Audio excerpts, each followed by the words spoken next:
Hey guys, how are you all? Welcome to Let's Start Story on What If Naruto Joined New Academy to Beat Orochimaru and Had Harem with Hinata. So do 4 blue hearts comment. Be sure to subscribe to our channel and like this video, and please share with your friends and watch till end. Also check out Patreon, for I have upload Naruto X Rias and Akino uncensored spicy version, link in description. A young man looked out over the small caravan of people traveling through the woods.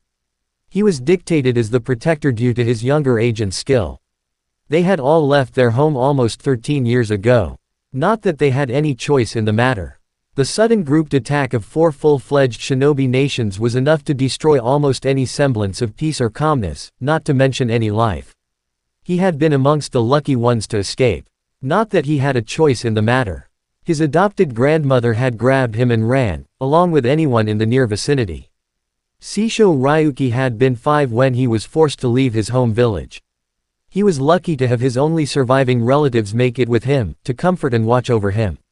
And to train him. Now that 12 years had passed, the young man was soon to see his 18th birthday. It was in just another 4 days.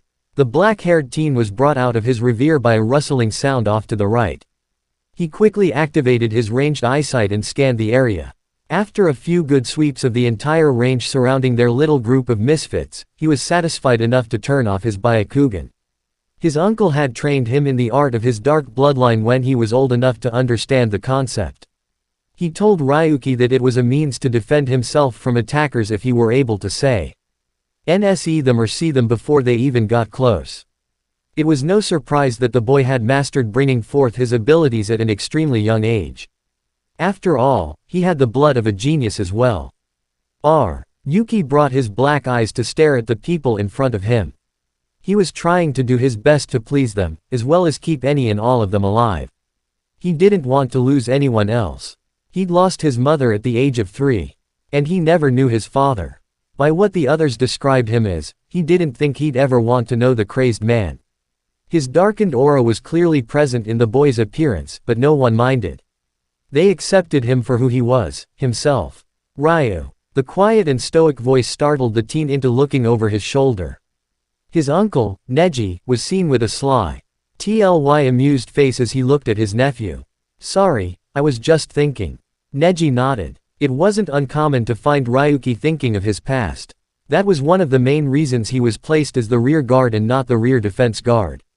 Neji held the latter position, his skills and prowess in combat easily allowing him to see and hunt down any enemy that might follow. It looks like they're setting up. When the boy looked over, he could see the small line slowly halt and begin to shuffle about. They were unpacking their things and setting up camp for the night. Then they would move again tomorrow. Nowhere was safe. They had to constantly keep on the move to avoid conflict, but that didn't even work all the time.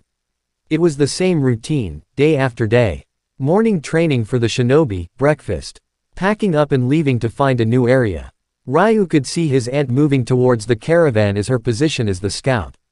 He had heard stories from his uncle about how the Hyuga line used to be a powerful, yet extremely misguided clan. The main and branch houses were constantly in silent conflict with each other. He heard that his mother and aunt used to be extremely spoiled. Until certain events came to pass. Events that made his grandfather a harsh and unforgiving man. Neji Kiyoshi, is Oba-san alright? Neji looked past the youth and stared at his youngest cousin. She had grown a lot more humble over the years. One of the reasons for that was the loss of all her immediate family. All she had left were Neji and Ryuki. When Ryuki was born, although it was a time of chaos and pain, many people rejoiced. That was how he received his name. Although many people usually called him Ryu or Shokun. The second reason she was more humble was due to the fact that none of them had much claim to anything. They were each barely surviving off the land and made the journey day by day. She'll be fine, Ryu. We should rest up for tomorrow. The teen nodded and followed his uncle slowly to the caravan. As the two approached, many people turned to smile at them. All 3 of the remaining Hyuga were treated with the greatest respect, due to their role in the survival of everyone in the caravan. They were the scouts and defenders of the party. The only other person that still had the necessary skills to help defend the small party was Iruka. He was the sole surviving Chunin instructor of the group. The number of surviving shinobi in the caravan could be counted on one hand. Even then, Tsunade was getting very old. The elder woman was now in her mid-80s. Although she still looked about the age of 40. She moved rather slowly and wasn't able to perform very many physical duties for extended periods of time. That didn't, however, stop her from helping out in the group. She was still the most renowned medic in the shinobi world after all. She helped with colds, injuries, and anything else that might require her attention. The number of Konoha civilians that survived was surprising, considering that the village had been ambushed by sound, rock, cloud and rain. Ryuki stopped next to a sheltered wagon and opened the door. "Oba-san." When the boy didn't get a response, he arched an eyebrow and peeked inside. He cringed when he saw the elder woman sleeping with her head leaning against one of panels next to the door on the opposite side. His worst fear was realized. He sighed and slowly closed the door to let her sleep. He turned around and set out to find his next source of entertainment. After a few minutes he managed to find the spiky-haired Junin talking to his aunt. The two had started an informal form of a relationship slightly before the attack occurred that forced everyone out of their homes. He walked up behind the two only to notice that they were locked in an embrace. After a few moments, they parted and shared a short kiss before his aunt left after flashing him a slight smile. The brown-haired man turned around and blinked his single eye in surprise as he noticed Ryuki standing there. "Hey Ryu, what's up?" The teen grinned slightly. "Well, Obaa-san is asleep, and I was going to ask her to help me with a few things I was having a Blem's understanding with a few of her techniques." He lifted his head to look at the taller man. "So do you think you could help me out, Konohamaru-sensei?" The only benefit that seemed to come from this disfigured way of life was that Ryuki had several private tutors. His uncle and aunt helped him with the family style of close-range combat. He learned everything a normal student would from the academy from Iruka. He learned several different techniques and weapon tactics from Konohamaru, and learned how to perform various medical techniques from Suan. Of course, the older woman also taught Ryuki how to use control and benefit from the monstrous strength boosts he received under her training as well. His secondary dujutsu allowed him to pick things up far more quickly. With the combination of the two legendary blood limits, he was able to see almost everything involved in the use of any technique. The chakra flow, chakra manipulation, memorizing the hand seals immediately and the actual use of the technique. Some didn't even think it was possible to possess two bloodline limits, but the 3 blood-red tomo marks that would appear in the teen's eyes when he went to train or was fighting off an enemy combined with the pulsing veins next to each of his eyes proved them wrong. That was the only thing Ryuki was thankful that his father gave him, since he seemed to take everything else. His family, his friends, even his life were destroyed by the black-haired lunatic. "Sure. What did you need help with, Shokun?" The teen motioned for his elder to follow him away from the gathering of people so they could work in a bit peace before dinner. The routine continued on as normal for the next 4 days. However, there were always exceptions made on special occasions. Rule had been one of the basic ground rules that the leaders of the caravan had set almost at the beginning of their journey. And Ryuki's birthday was marked as such. He was always treated with tenderness and care, as he was the youngest of the caravan by almost 15 years. The only people even close to his age were his aunt and Konohamaru. As the small group of 34 people gathered in a small clearing, the festivities began. There was an overall feeling of happiness as music and laughter seemed to reign over the silence in the thick forest. This didn't last long, however, as a dark figure appeared in the center of the clearing not more than half an hour later. The demented-looking figure looked around with blood-red eyes that seemed to permeate malice and hate. They soon fixed on Tsunade, which caused the figure to sneer. At the rise of his hand, 5 more figures flash out of the surrounding trees. And the sole fear that everyone had in the caravan came to be. They had been found. Screams of pain and rage were heard ringing throughout the trees as the 5 figures instantly began to decimate any and all innocents around the area. The leader of the forces continued to step forward until Neji slid in front of him, blocking his path to Tsunade. The eldest of the Hyuga quickly turned to his nephew, "Get Tsunade-sama away from here now." The young boy was frozen in shock and jeer as he stared at the dark-haired figure before his uncle. He was the reason for their current predicament. He was the reason why he even existed to feel this pain. He was snapped out of his stare as his uncle yelled out an order, which he immediately obeyed. He ran over to the elder woman and quickly pulled her into his arms and began to run as fast as he possibly could. He only moved forward or a few seconds before being cut off by one of the goons. The henchman ran toward Ryuki, but was suddenly thrown off to the side as a flat palm connected with the side of his face. The youngest Hyuga turned to look at his aunt to see a look in her eyes he hadn't seen since he was a kid, pure and absolute rage. She turned to look at him, blood limit active, and shifted her head to the left as to signal his continuation. He simply nodded and continued running. Back in the clearing, Neji continued to stare down the red-eyed man. Orochimaru, he hissed with considerable hate. The man simply snickered, Neji-kun, it's been a while. The man shifted into his normal battle stance before activating his Byakugan.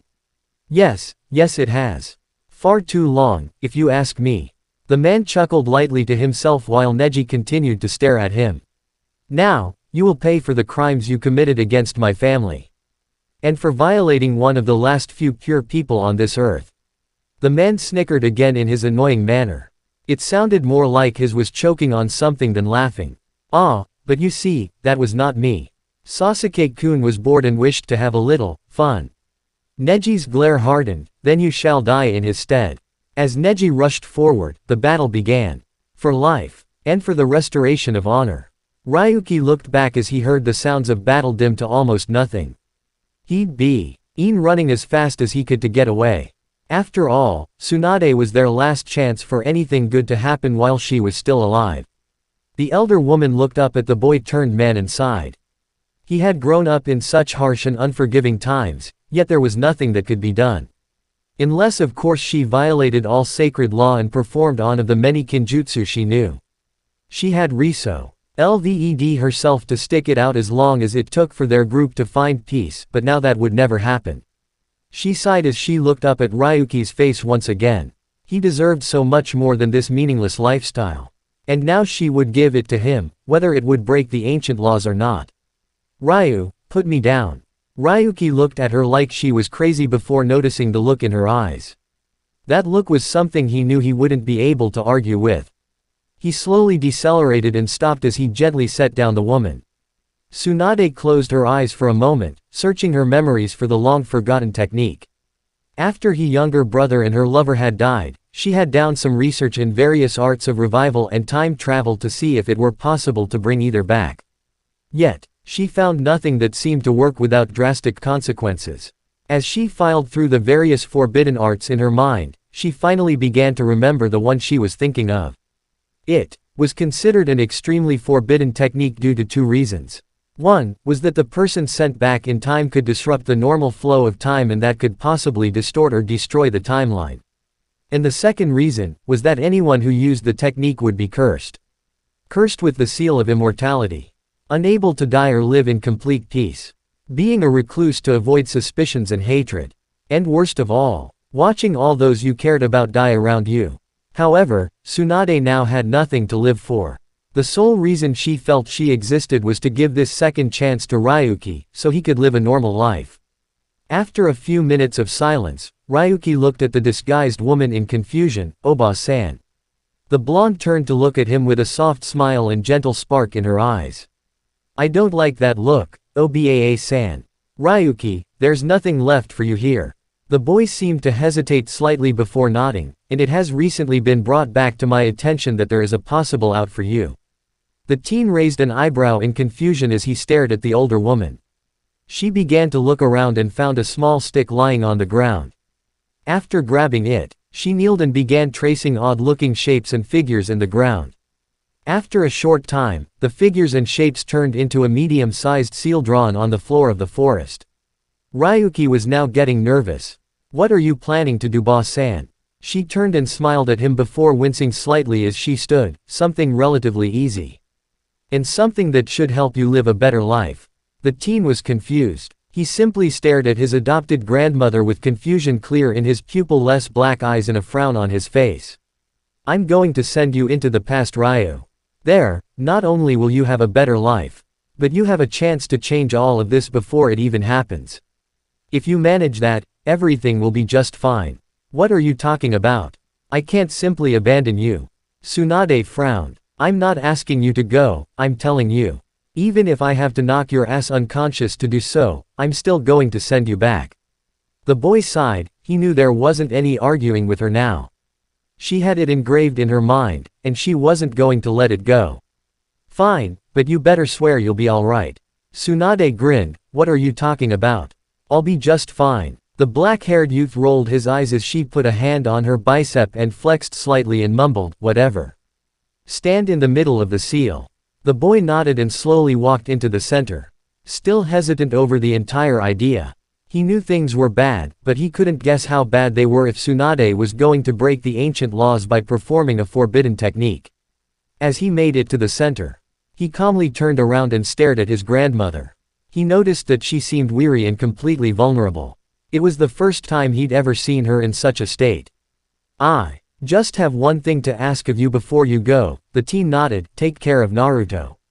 He blinked at the name. He hadn't heard that specific name ever since he was a little kid. It was taboo to say around Tsunade. As well as his aunt and Konohamaru. The name of his mother's lover. He hadn't really known him all that well, since he was told that the man died when he was barely 2. Yet he could always sense a great deal of sadness whenever the name was mentioned around anyone that cared for him. He had apparently been a great man, and Neji told him that he would have loved him. His thoughts were broken as Tsunade continued. Look out for him. I'm going to send you back far enough so that you can influence a greater part of his childhood. If you can take him in and shelter him from even the SLIGH test bit of trouble, things may turn out for the better. Ryuki stared at her for a moment before nodding. Tsunade tossed him a decrepit-looking wallet before biting her right thumb and smearing red liquid produced from the wound on both her hands. She ran through a long series of seals before finally ending on Ryu. She took a deep breath before stating, Kinjutsu, Kuen Saihaichi no Jutsu. She slowly placed both hands on the seal before looking up at Ryuki one last time with a solemn and sad look. Good luck. The teen nodded before seeing the entire area around him morph and change into a black sea of nothingness. It was disorienting to say the least. To be staring at his grandmother one moment, and staring into a bleak, dark nothingness the next. After an indeterminable amount of time, Ryuki could see a few small lights in the sky above him. A few more moments, and he was standing in front of something large and black. After a few more moments, he noticed he was standing in what looked like a street in front of a massive mansion. He could only stare at the large building for a few seconds before he heard a small shuffle to his left. He turned his head to notice a moss-clad figure running off with a small bundle under his right arm. Almost immediately, he was at the figure's side, holding his free arm with a trench knife at his neck. Let the child go, and you will live, he stated in a cold voice. He hated anyone who would harm children, even if they had a suitable reason. The masked figure seemed to hesitate slightly before getting the blunt end of another trank knife in the back of his head while the other hand hit his chin with the knuckles of his knife. The resulting blows cancelled out any movement of the man's head, but both were easily enough to knock him out. As the figure slumped to the ground, he quickly grabbed the child from the masked man's arm and stared in surprise as another figure walked out of the gate to his right. The robe-clad man raised an eyebrow in slight interest at the sight before him. Apparently, the fiend had already been subdued by a passing shinobi. The white-eyed man cleared his throat to gain the attentions of his daughter's rescuer. Only to have his eyes widen in slight shock. The boy had what looked like the Hyuga family blood limit, but it was completely black. He stared at the man for a moment before walking over to him and handing him the small figure in his arms.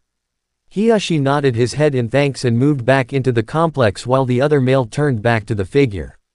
Ryuki stared at the masked figure with disgust clearly written on his features. This was something he'd never heard about from either his uncle or aunt. Ryuki walked over to the man and began to properly restrain him.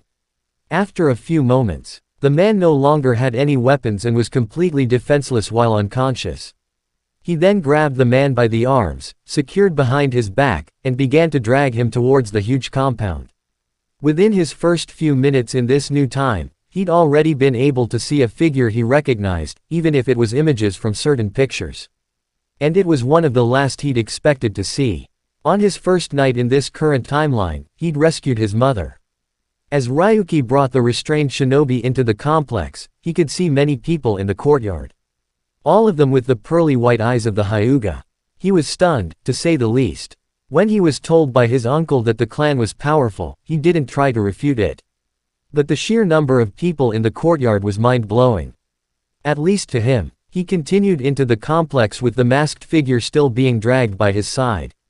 He was stopped by what looked like guards when he approached the man who he had seen earlier. "What is your business here?" Ryuki looked at both the guards before slinging the figure he was dragging in front of him. Both looked at the body, then at him again. A question seemed to form in their eyes as Ryuki nodded. Both guards turned when they heard someone clear their throat behind them. "Leave us." Both guards bowed and stepped away as the robed man approached Ryuki. The man turned his attention to Ryuki and gave a small nod once again. When Ryuki returned the gesture, the man raised an eyebrow slightly. "My name is Hyuga Hiyashi.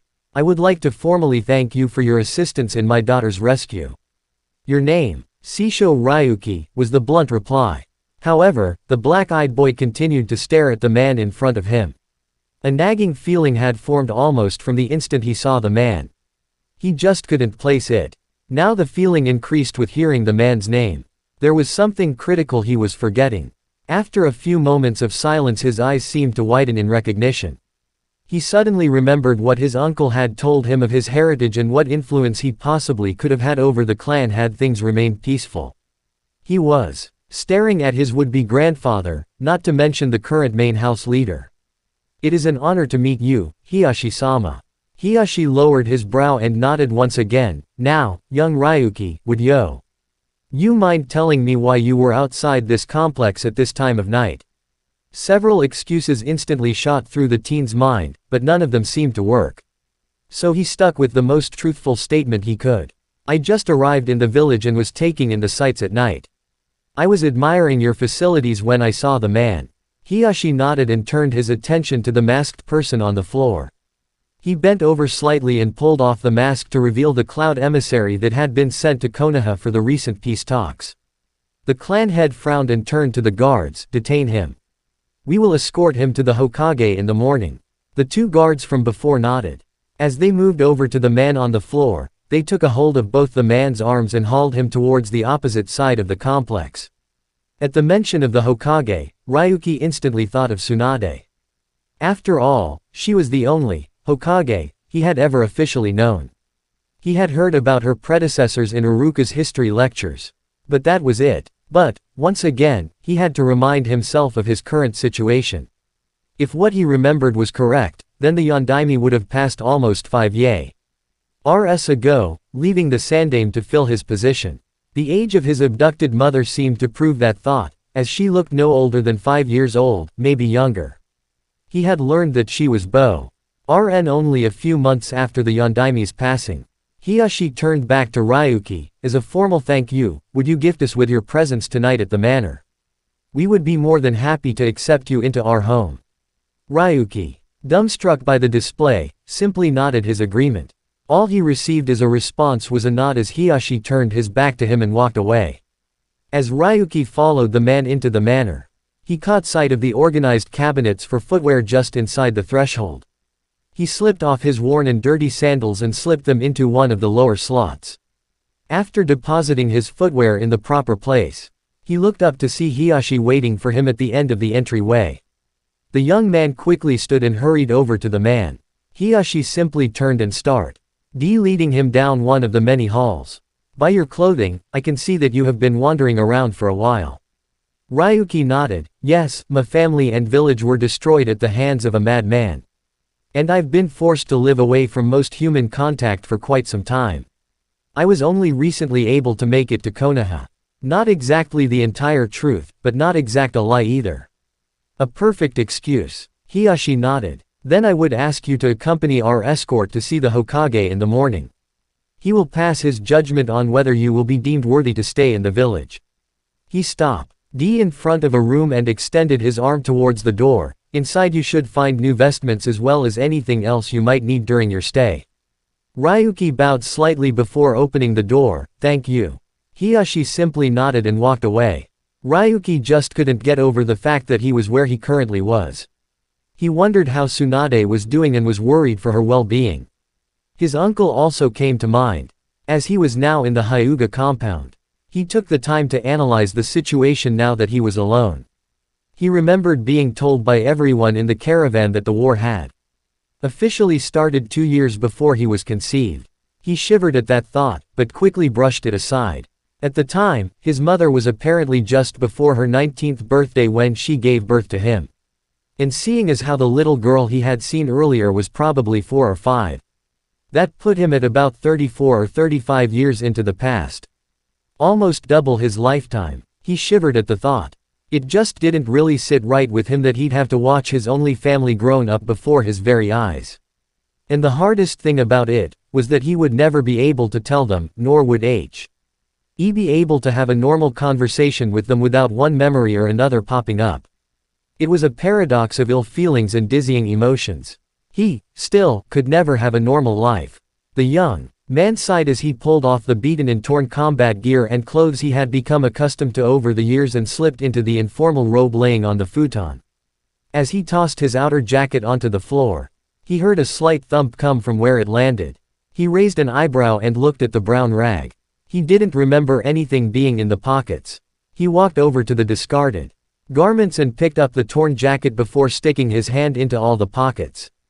In his left inner pocket, he found a small scroll that fit snugly in the curve of his hand. He tossed the jacket back down on the floor before looking at the scroll for a few moments. After steeling himself, he unraveled the scroll until he saw the writing stop. He noticed that the writing style was of both his uncle's and Tsunade's. That meant that at some point in time, they had planned on doing what she did anyway, as an escape. He sighed before returning to the futon and taking a seat on it before tucking into the reading he would have to do. After he started, however, a pit grew in his stomach as he continued to read on. There, in his hands, was an almost perfectly detailed list of events that would happen over the next 15 years. Some of the things that Tsunade did not know about were filled in by Neji. It covered from his father's first Chunin exam all the way to his being conceived. Dates and times of important battles and decisions were also listed, as well as who was involved in those conflicts. He could see now why Tsunade had sent him back to the exact moment she did. It was an out for Neji. If Hiyashi didn't kill the Cloud Emissary, then the events that would eventually lead to Neji's father, Hizashi, giving himself to protect his brother would be altered. Thus, he would not be killed. He looked below the dates and conflicts only to see small footnotes with advice. What he should and shouldn't do and how to go about it. It seemed that his Obaa-san had this entire thing planned out to make every single one of their lives a little easier. Figured. He sighed and continued on until he found out what happened to Naruto, the boy he was supposed to look out for now. He froze as he stared at the dates, names and events that took place over the period of 2 years before he was born. They seemed overly sick. He ran over and over the few events listed and couldn't seem to shake utter disgust and hate for the people that caused the events to take place. Here was a small description of what his life was like when he was a child and teenager, and he could easily see why Tsunade had asked him to help Naruto. The poor kid seemed to have it just as bad as he did, and he had a poor childhood due to war, not the hate and scorn of a village. Naruto, as he had been reading, was he human vessel of the monster that attacked Konoha. The Yondaime had sacrificed himself in order to at least seal the beast, since it was too powerful to be killed. He knew what Jinchuriki were like. He'd been able to meet and spend a short time with Gaara in his youth. The man was overly quiet, but very sincere in his actions and words. He guessed that it was simply the burden they had to carry with them. But as he continued his read further and further down the timeline, he felt himself gag. Things just seemed to get worse and worse, until finally things just ended. He could see slight marks dotting a few of the areas around the explanations, and he could only guess that they were dried tears. He'd been told his entire life that Naruto was killed, not that he was driven to the brink of insanity and completely past all boundaries of it. Apparently just before he turned 2, the man had killed himself. Such was the consequence of having the demon and part of his mind simply taken from him. Apparently, the seal had been extremely weak, making it possible to extract the demon without killing him. But he lost so much more than simply the demon. It was a little over 1 year later that the first major siege took place against Konoha, which was when his mother was killed. And apparently, she was never in the right frame of mind after Naruto had passed.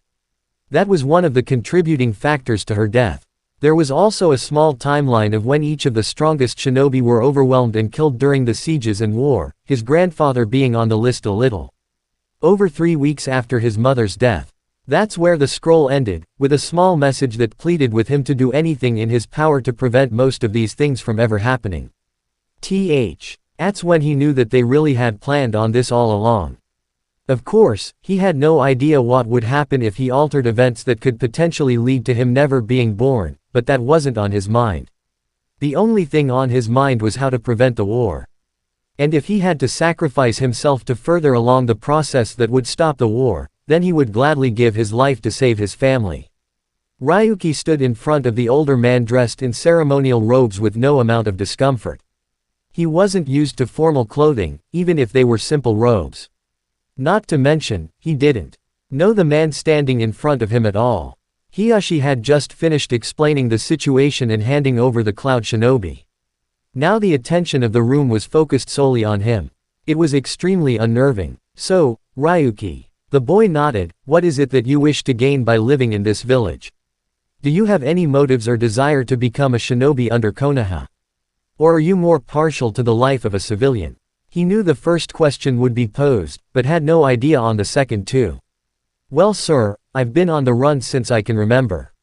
Avoiding enemies, helping friends, staying alive, and I heard a lot of good things about Konoha from various people. My uncle would have wanted me to come here and live out a normal life instead of cowering in fear and hiding in the shadows. The old man nodded. So I can take it you've been trained at least in some various arts. Ryuki winced. The old man was good. Yes sir. I've trained with the family and friends I had left before we were separated.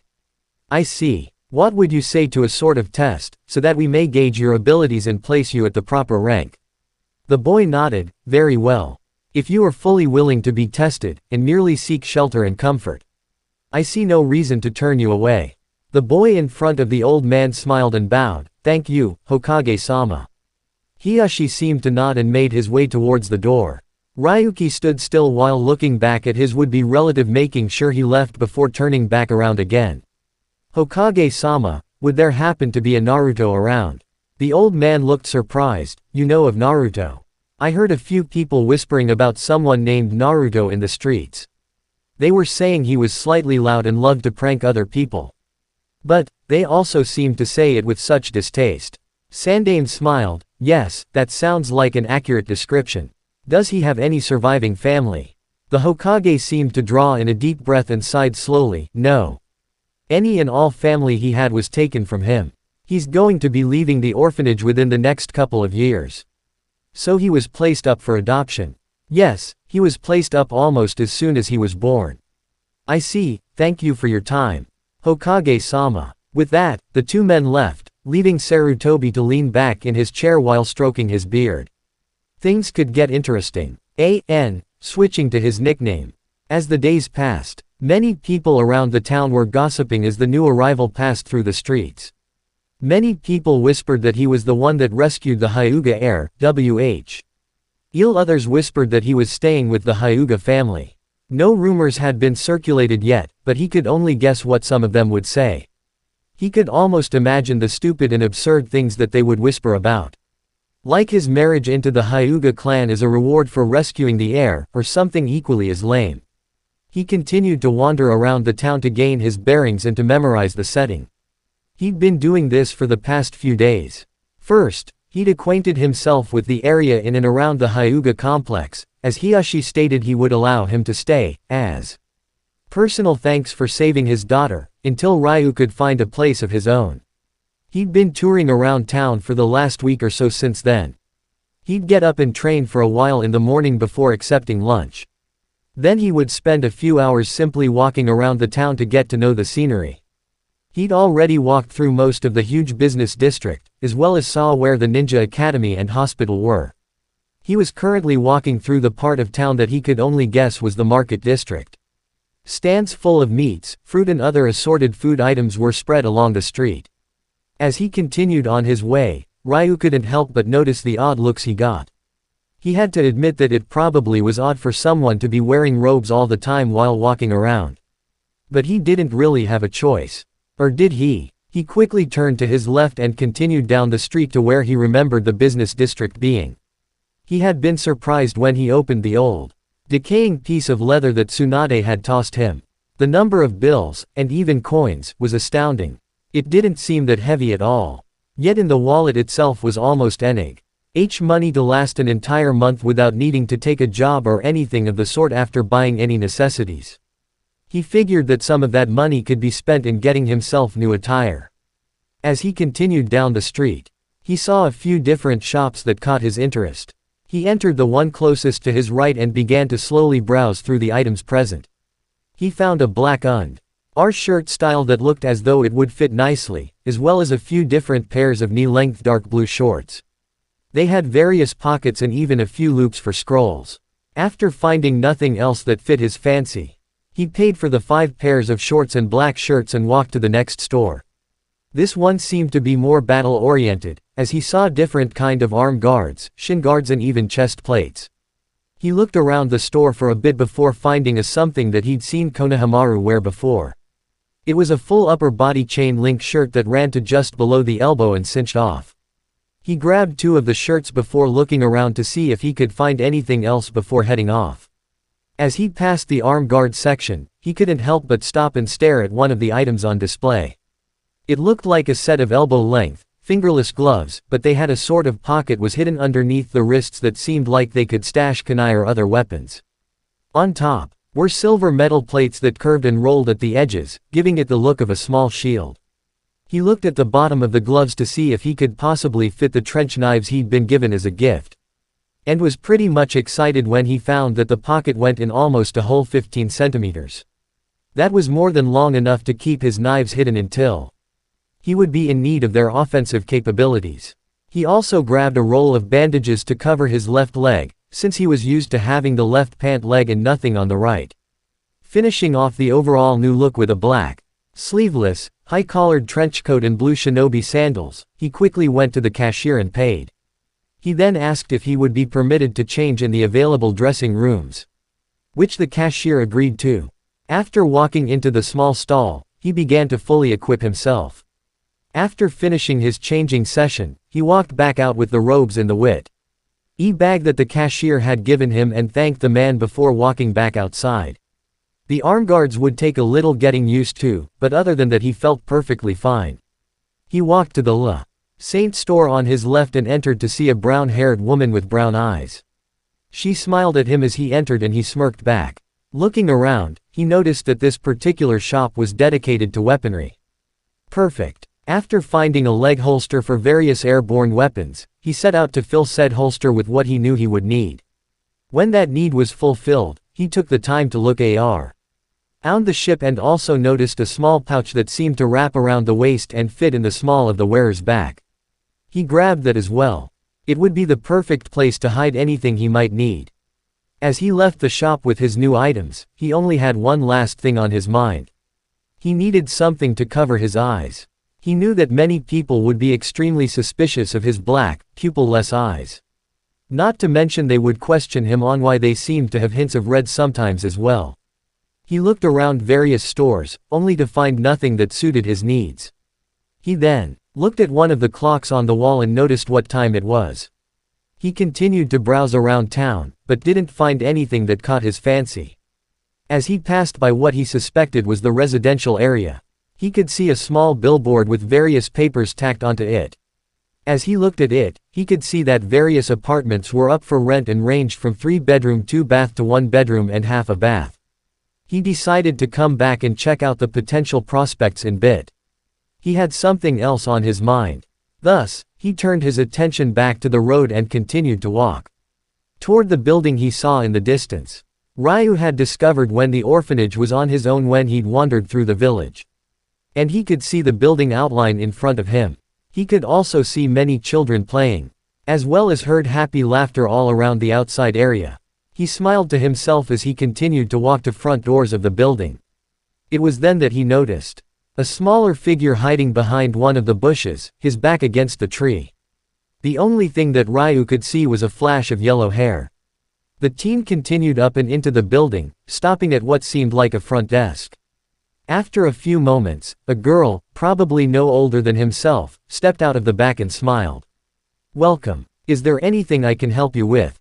The warm smile seemed to at least loosen Ryu's nerves slightly before he nodded. "I was told that I could find a Naruto at this present location. Would it be possible for me to meet with him?" "You wish to speak with Naruto-chan?" The girl seemed slightly surprised, but that was replaced by a glint in her eyes as he nodded. "Yes, I can get him for you. Wait a moment please." With that, the girl took off outside before he could hear her calling for Naruto, telling him he had a visitor. After she finished the sentence, the sounds outside seemed to stop. He could feel the air growing tense before the girl walked back in, with a bright yellow-haired boy with little whisker marks on each his cheeks. Ryu couldn't help but grin as he saw the marks. They, indeed, showed that he was the holder of a demon. After all, each demon left their own little mark on their carriers. Gaara's marks were the thick black rings completely around his eyes. He kneeled down, after putting the bags down, and looked at the boy with a slight grin. "Hey they little guy.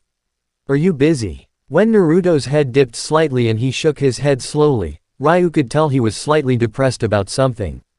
"Well, I wanted to talk to you for a moment, if you don't mind." When he nodded, still slowly, the teen reached over and patted his head before messing with his already untamed blonde locks. The girl seemed to look on in amazement, as the teenage boy in front of her started to ask Naruto various questions about his life, how he liked it there and his friends. He was slightly disappointed to find out that he hated life at the orphanage, had no friends, and was constantly avoided and ignored by everyone except the girl, who he named as Kyochi. Kyochi could only look on in the hopes that the man standing in front of her would finally give Naruto a place to live. She knew he hated the life he was thrust into, but she could do nothing about it, as she barely made enough money to support herself. When the teen stood up, Naruto seemed to be grinning before he turned to Kyochi. "I'm gonna go to my room." When the girl nodded in acknowledgement, he shot off down the hallway and up the stairs to the second floor. The male T turned to her with an amused look on his face as he picked up the bags on the floor. "I'm not going to be around for a few days as I still need to get acquainted with the town. After I have everything settled, I'll be back." Would his papers be ready by then?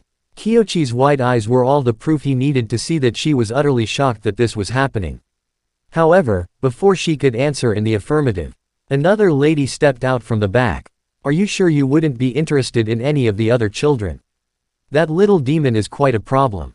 We have plenty of other more well-behaved boys and girls. I'm sure you would be delighted in meeting with them." Ryu frowned as he looked at the slightly obese lady in front of him. She had wrinkles everywhere in her face, which made it look almost like a prune. Her thick-rimmed glasses were pitched atop her ears as a golden chain ran down from the earpiece sides. Her dark green eyes held something he couldn't quite place. "No, I think I'm fine." "Are you absolutely sure?" Now Ryu was starting to get annoyed. "Look, I don't know what that kid ever did to any of you, but as far as I can tell he's as harmless as they come." The older woman snorted. "That's because you don't know the little brat well enough." Ryu sighed. "Just have his papers ready, I'll be back soon." As the dark-haired boy left the orphanage, he LD feel the glares being directed at him by not only the older lady, but some of the younger staff as well. That didn't bode well. Naruto was looking around fidgeting. He'd been waiting for almost 10 minutes for the stranger to come back. Since he said he'd be right back, he desperately hoped that the man would come back. He desperately hoped it wasn't a trick put on by the heads of the orphanage. They'd done so in the past to get his hopes up, only to have them completely crushed. It was a cruel cycle of physical and mental torture. But the man hadn't shown up again. Naruto looked back at the clock to notice that the minute hand had shifted over to the right to signal another 10 minutes had gone by. He sighed and lowered his head before realizing it probably was just another hoax. As he got up and started to walk down the hallway, he was stopped by a voice at the door. "Where you going, squirt?" Naruto instantly spun around and grinned at the sight. The same man was there before, but this time he wasn't hold anything at all. Gone were the white bags that he'd recognized as belonging to the shopping district. That was why he was late. He had to drop off all the crap that seemed to be in those bags. The grin widened as he saw the slightly confused look on the man's face. Nowhere. You ready to go? When the boy nodded eagerly he only grinned. Okay, now we just have to wait for Kiyoshi-san to arrive so we can tell her. Waiting won't be necessary, said the slightly bitter voice as the older lady from before walked out of the back with a few papers in her hands. Are you absolutely sure you want this mongrel? You could probably find much better.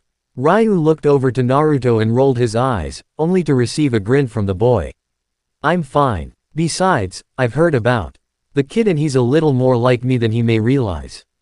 We're going to get along just fine. Naruto's eyes widened slightly at that statement.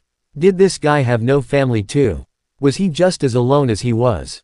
The old lady simply snorted and walked away. Do what you will. Now please, leave. Ryu raised an eyebrow before looking over to the blonde-haired boy and motioned to the door with his head. The small boy immediately ran over to the threshold and looked back at the man with a huge smile. Things were starting to look up for the young outcast.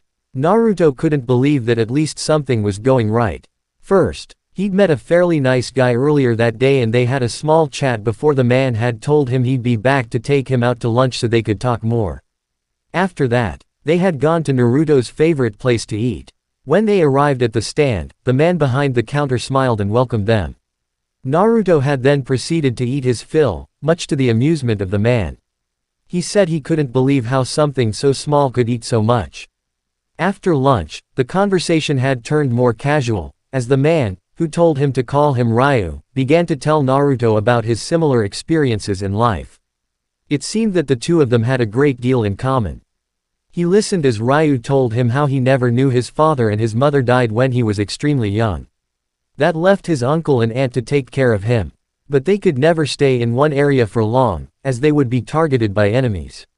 And that he had only recently come to the village to try to live a normal life. He said it was somewhere around a week and a half ago that he'd made it to the village in the middle of the night. By the end of the small exchange of stories, Naruto had a new feeling brewing in him. He could tell that it began when he met Ryu, but it seemed to grow and grow as he listened to a story almost exactly like his own.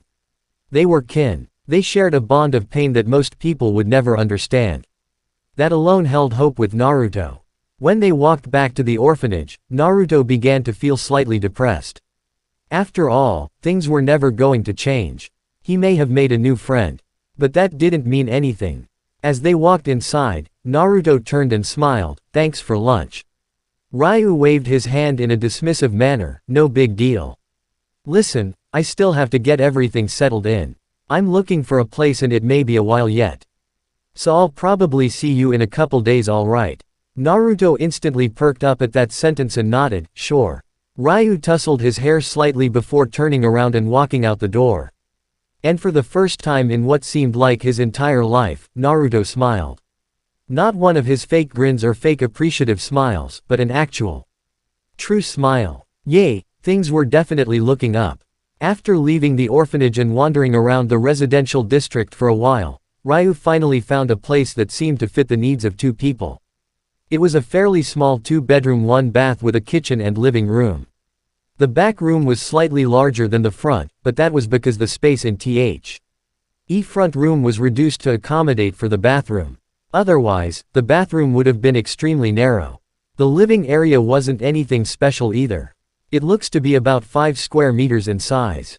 The kitchen was most like a small kitchenette that seemed to stem off from the living area. A stove, sink and refrigerator were the only noticeable things in sight besides the cupboards. There was a small pantry in the back of the kitchen against the adjoining wall to the living area. All in all, he guessed it was a suitable enough place to live. It wouldn't be a glamorous life per se. But it didn't look like it would be extremely unbearable either. After talking to the landlord, he agreed on the rent and signed a lease contract that would entitle him to live there as long as he kept up with the rent. He accepted the key to the apartment, as well as the backup key, and walked back to the third-story apartment. After depositing his bags near the door, he made a mental note to look for 2 futons, a table, A couple chairs and anything else a normal household might need. Granted, he wasn't exactly sure of what that was, but he had an idea.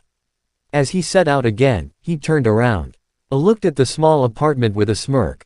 His first real home. 2 days passed, and Naruto hadn't seen Ryu at all. He was kind of hoping that the man would just stop by and take him to lunch again, or just to stop and talk with him. But after that first day, he hadn't seen any sign of the black long-haired man. The days seemed to drag by for him, not really having anything to do but having everything to think about. So he waited, and waited, and waited, hoping that Ryu would at least come back to visit him. The blonde-haired boy noticed that the older members of the orphanage staff seemed to avoid him even more after Ryu came. He didn't know why, though. And Kyochi seemed to smile at him much more often. And still, he didn't seem to know why. He was in his room when he was called out into the main hall by Kyochi. She didn't say why though, only that he was wanted. Maybe it was another one of those stupid talks that he always ignored. He shuffled down the hall and climbed down the stairs. Only to stop as he saw a familiar figure. The black-eyed individual grinned at the response he got, "Hey Squirt." Ryu. The blonde-haired boy ran over and seemed to jump up and down beside him. After a few moments, he seemed to calm down. "Are we going out for lunch today again?" Naruto asked with a hopeful look. "Nope." Ryu noticed that he seemed to deflate a little. "Go get your stuff." Huh. Naruto looked up at the man in confusion. He didn't know what to make of the situation. Did Ryu just tell him to go get his stuff? "Go get your stuff, Squirt. I should be done with everything by the time you get back." Naruto simply nodded, not really getting the message. As he went back to his room, he began to pack all the things he owned in a simple square cloth. He only had a few different pairs of clothes as well as a few presents that Sarutobi Jisun gave him. As he finished his packing, things were finally starting to dawn on him. If Ryu wanted him to get his things, he immediately finished off the bundle with a small knot on top and rushed back down the hall and stairs, only to see Ryu hand over a small stack of papers to the old lady who ran the place. "There, that should cover everything, right?" The old lady nodded. "Yes, all the paperwork has been filled out according to policy, but there is still the payment policy that needs to be fulfilled." Ryu frowned. "How the hell can you charge someone to adopt a kid? It's policy to accept payment before the finalization of the contract so that we know you are serious about the responsibility." Ryu frowned and grumbled to himself, which caused Naruto to lose some of his cheer. Was he having second thoughts? Ryu simply pulled out an odd-looking package from his pocket before shuffling through it and pulling out a few bills. After that, he handed them to the lady with a small hint of disgust. After taking the bills from Ryu's hand, the old lady simply nodded. "Now that the contract is finalized, please leave." Ryu could take a hint. Basically, she meant, get out and don't come back, which was fine by him. He never planned on coming back to the place ever again after this was done with. He turned the hallway and saw Naruto staring at him. He then noticed a small cloth sack in his hand. "Are those your things?" After receiving an affirmative nod, he frowned. Ryu motioned for the boy to walk over and put a hand on his head.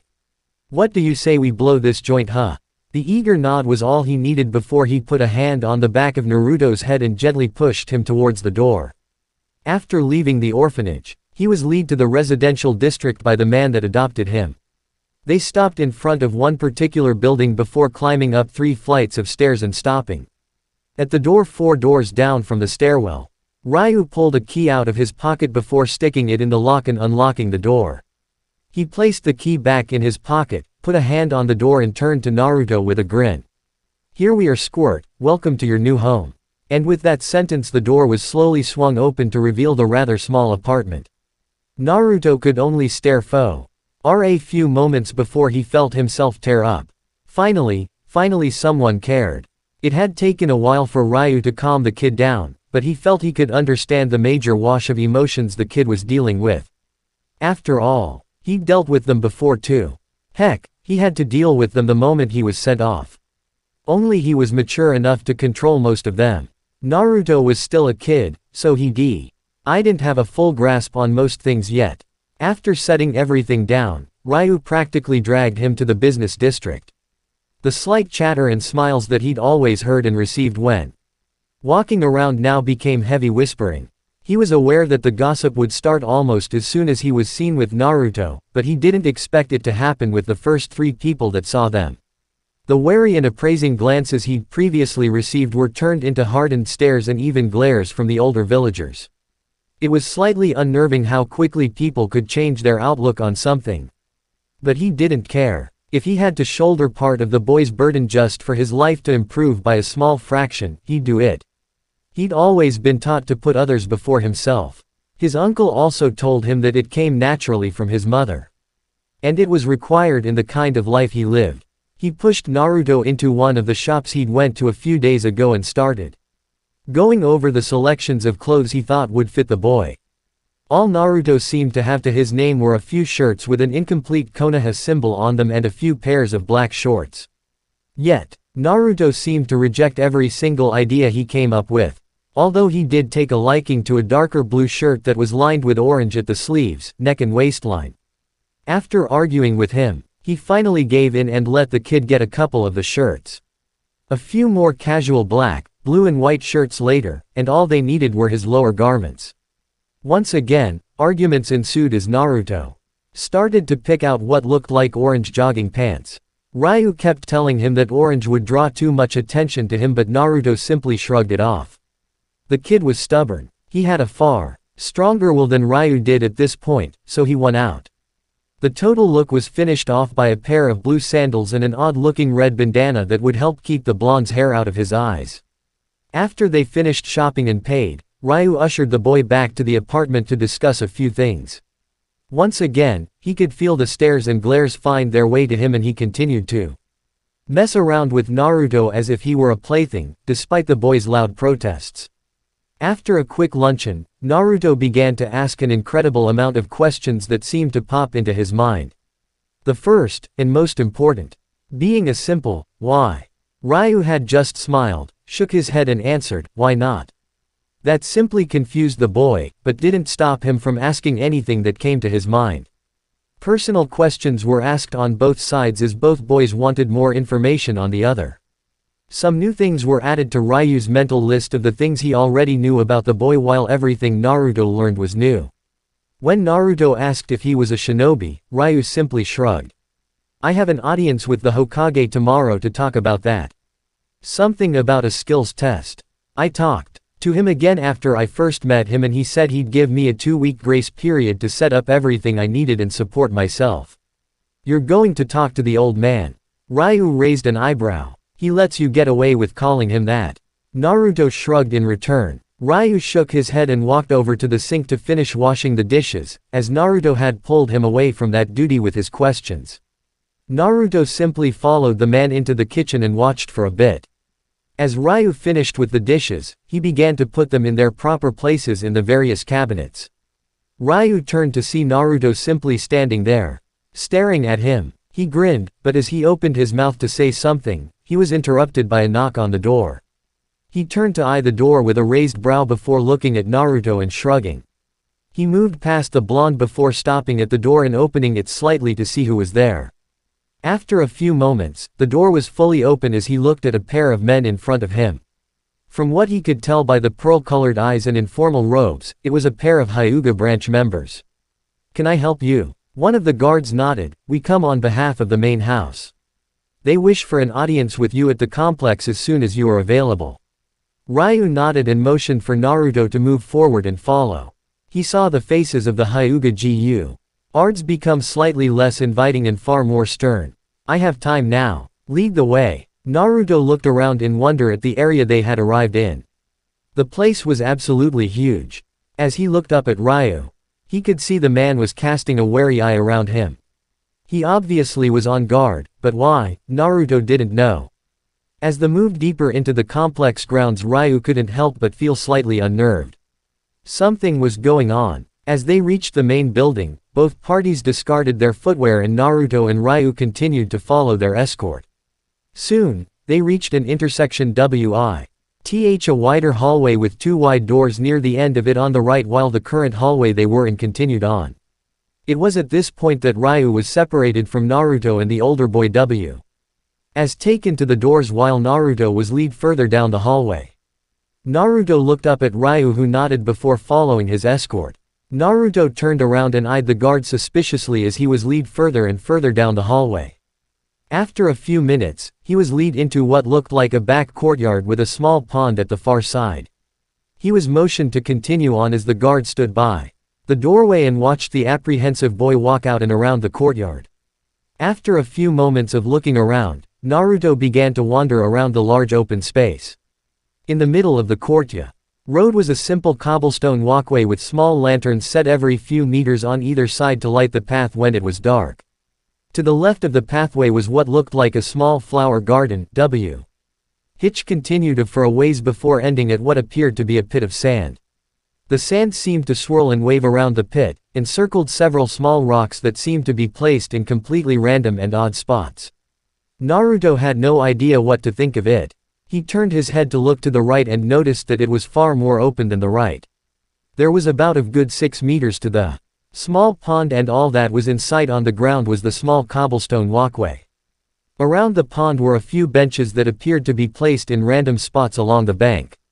Naruto looked at the small body of water and noticed that a few things seemed to be moving below the reflective surface.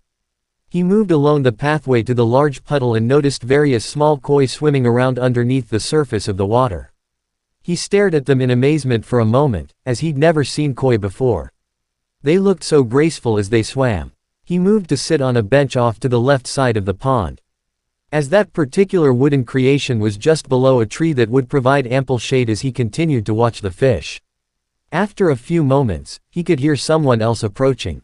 He figured it was another guard that was coming over to check if he was behaving himself or not.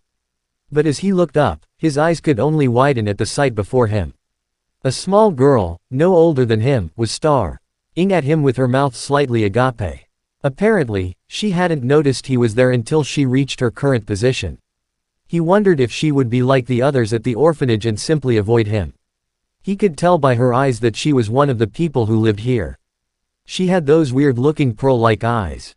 Not to mention she was wearing a smaller kimono with a darker orange obi and with light purple flower designs. She seemed to have darker violet hair, so dark it was borderline black. He noticed that she shifted her weight slightly before regaining her senses and looking at the floor. So maybe she was like the other kids after all. He turned his attention back to the swimming koi before hearing a slight shuffling sound. He looked back up to see the girl was timidly walking towards a bench on the opposite side of the pond. At least she didn't completely ignore him. He could see her glance at him a few times before settling down on the wooden seat.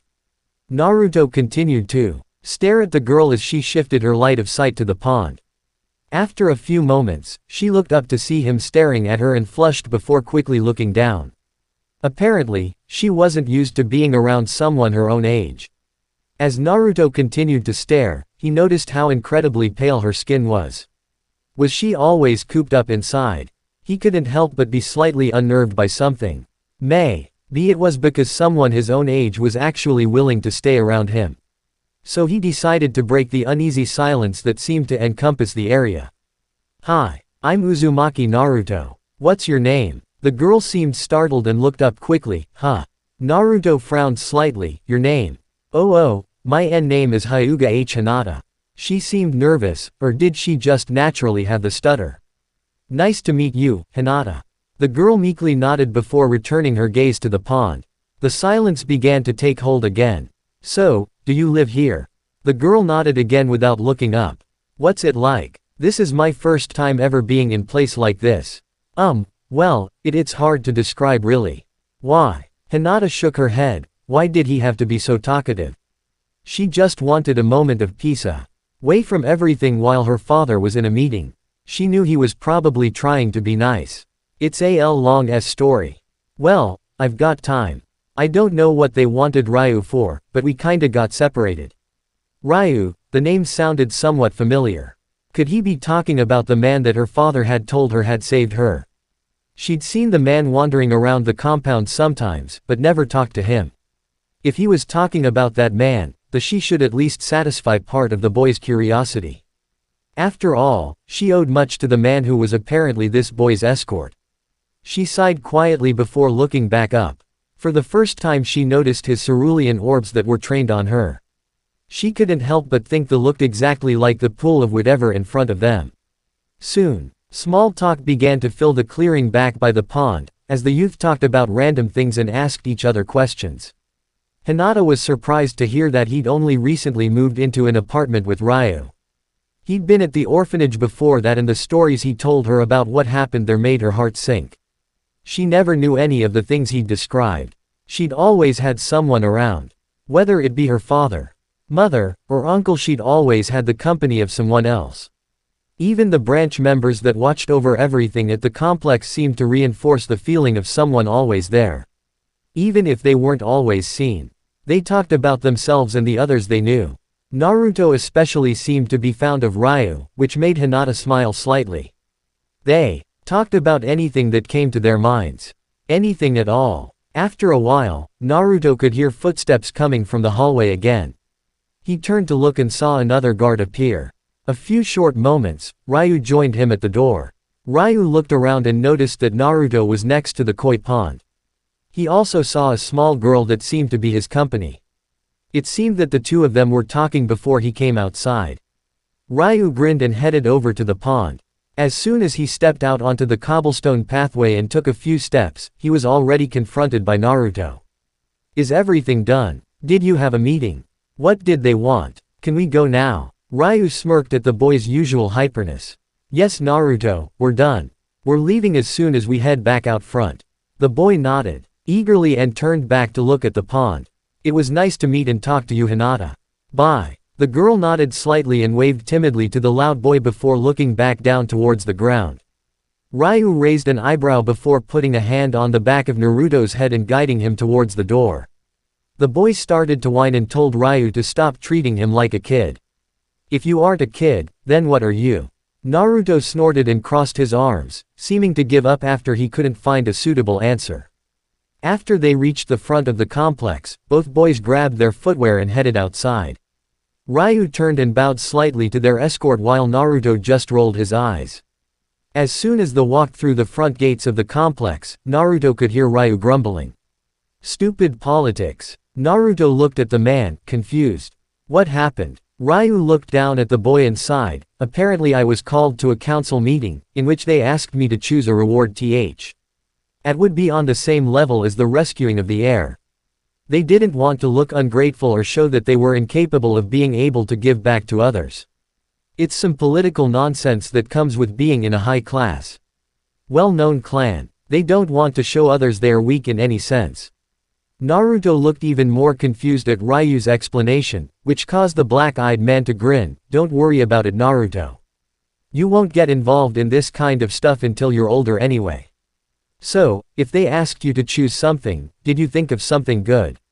Ryu shook his head. "I don't want anything. I kept saying I didn't want anything, but they didn't accept that as my decision and kept pressing. So I finally gave in and said if they wanted to help me in any way, they'd give me the support of the Hyuga clan if I was in dire straits or if I asked for it." "Oh." Ryu ruffled the blonde's hair. "Don't worry about it, squirt." "Don't call me that." Naruto fumed. "Why? You are a squirt." The walk back to the apartment was nowhere near quiet, as Naruto protested loudly to Ryu's various nicknames. And the attention drawn by the loud outbursts was nowhere near friendly. The next day found Ryu standing in front of the old Hokage once again.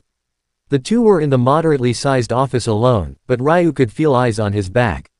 They were under constant watch. Ryu looked through the black shaded glasses that he'd finally decided on earlier that morning.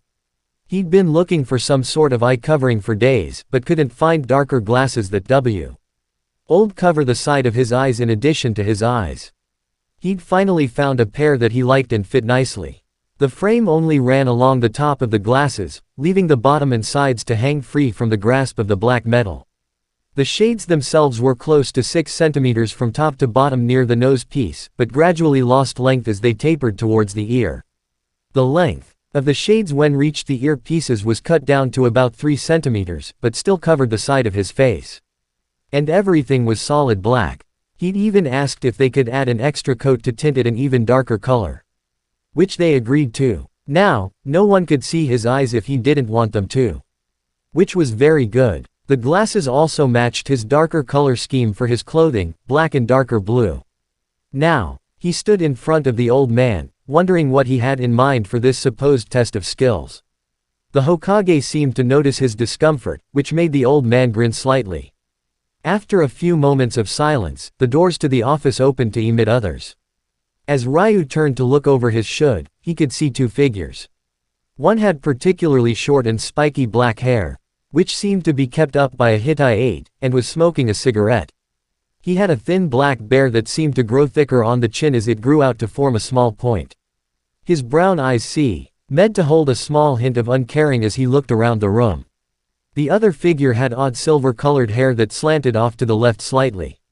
His hinata pulled down to cover his left eye, and a mask that covered everything on his face and neck, aside from just below his eyes.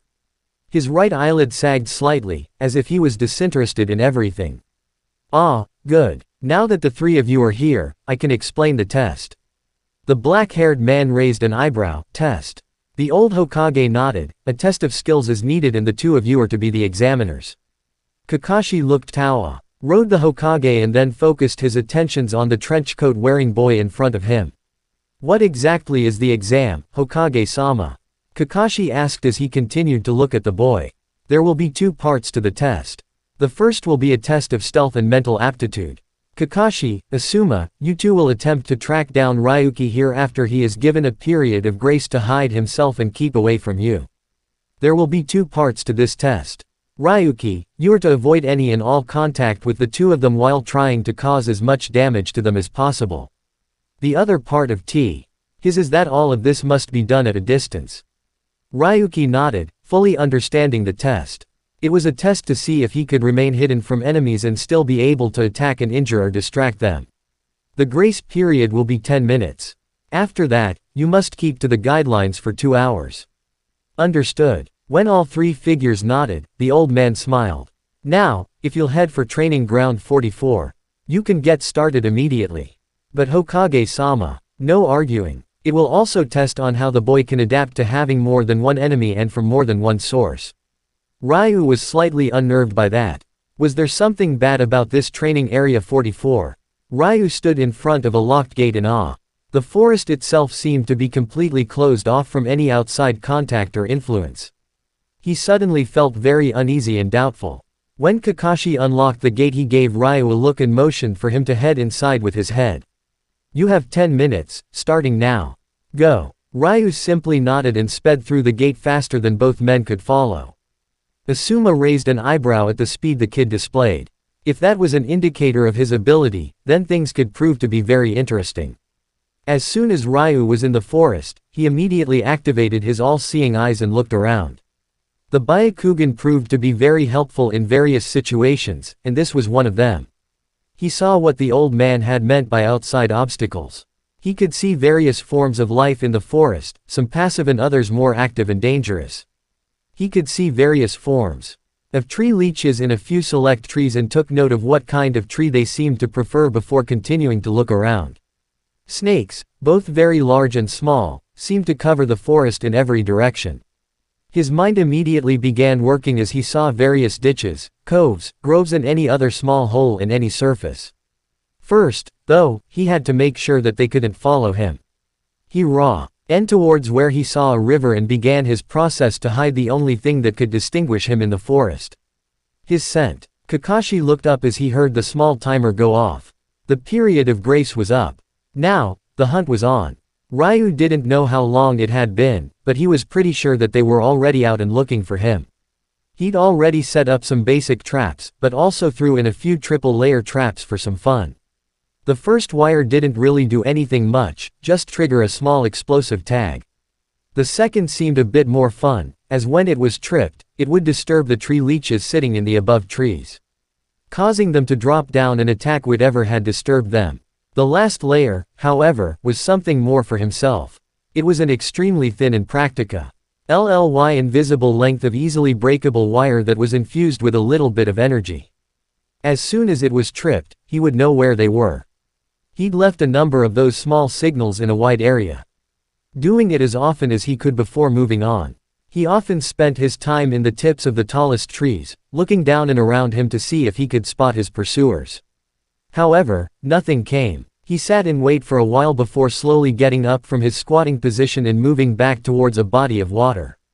As he was heading towards the river, he felt one of the signals go off and turned to look in the direction of his trap. After a few moments, the black-haired one known as Asuma crossed into his field of vision. Asuma seemed to pause slightly for a moment before standing still and closing his eyes. Ryu knew what he was doing, but it wouldn't work. After being on the run for years, he was extremely well versed in keeping any sign of his chakra or any other kind of energy hidden. But that was about to change. Ryu flashed a series of hand seals before stopping on Oushi and placing his hands on the floor. Doten, Supaiku no Hitome no Jutsu. The floor seemed to shake slightly before moving towards the target, who was now looking in his direction. But before Asuma could move forward, the ground in front of him gave slightly before launching small projectiles made of earth at him. He leapt back, only to receive a slight grazing wound on his shoulder from the spikes that shot from behind. It was a complete circle of projectiles that could only be avoided while launching himself high into the air trying to defend himself. Asuma pulled out his trench knives and began to defend himself with the elongated wind blades. Little did he know that Ryu's eyes widened slightly as he saw the weapons that he had produced. Ryu quickly put a small pulse into the ground to keep the barrage up for a few more seconds before darting quickly to his left. He had a feeling that if he stayed in one position for any more than a few seconds after a technique, he knew he'd be caught. A few seconds after Ryu had left the area, the other, Proctor, appeared. He seemed to look around lazily before catching a small whiff of the boy's scent. He immediately began to follow, only to be halted by a wall of kunai that flew toward him. The kid was good at covering his tracks, Kakashi had to give him that. After numerous hit-and-run tactics, Ryu was content in hiding in a small waterlogged cave. He'd been able to delay both men at every single time he saw either of them, and then kept them off his trail. He knew there was something about the gray-haired Kakashi though. Something that he was hiding that would given him the advantage over Ryu. And that wasn't good. As Ryu began to slip out of the cave from his short rest, he activated his dujutsu once again and looked around. No one was coming from any direction. Good. He slipped outside of the rock face and continued on. He'd continuously been setting up his small sentries that would alert him of the position of one or both of the other men, but most of them hadn't even been touched yet. It looked like they were onto him. He had to make sure to avoid them at all costs. He had to get through this. As he continued on his path, he was suddenly halted by a kunai that flew in front of him. Crap. He turned to look and noticed a very faint chakra signature in one of the trees to his left. As if to prove he was correct, Kakashi began to pull himself out of the small genjutsu and looked directly at him. Asuma seemingly appeared out of nowhere from his left.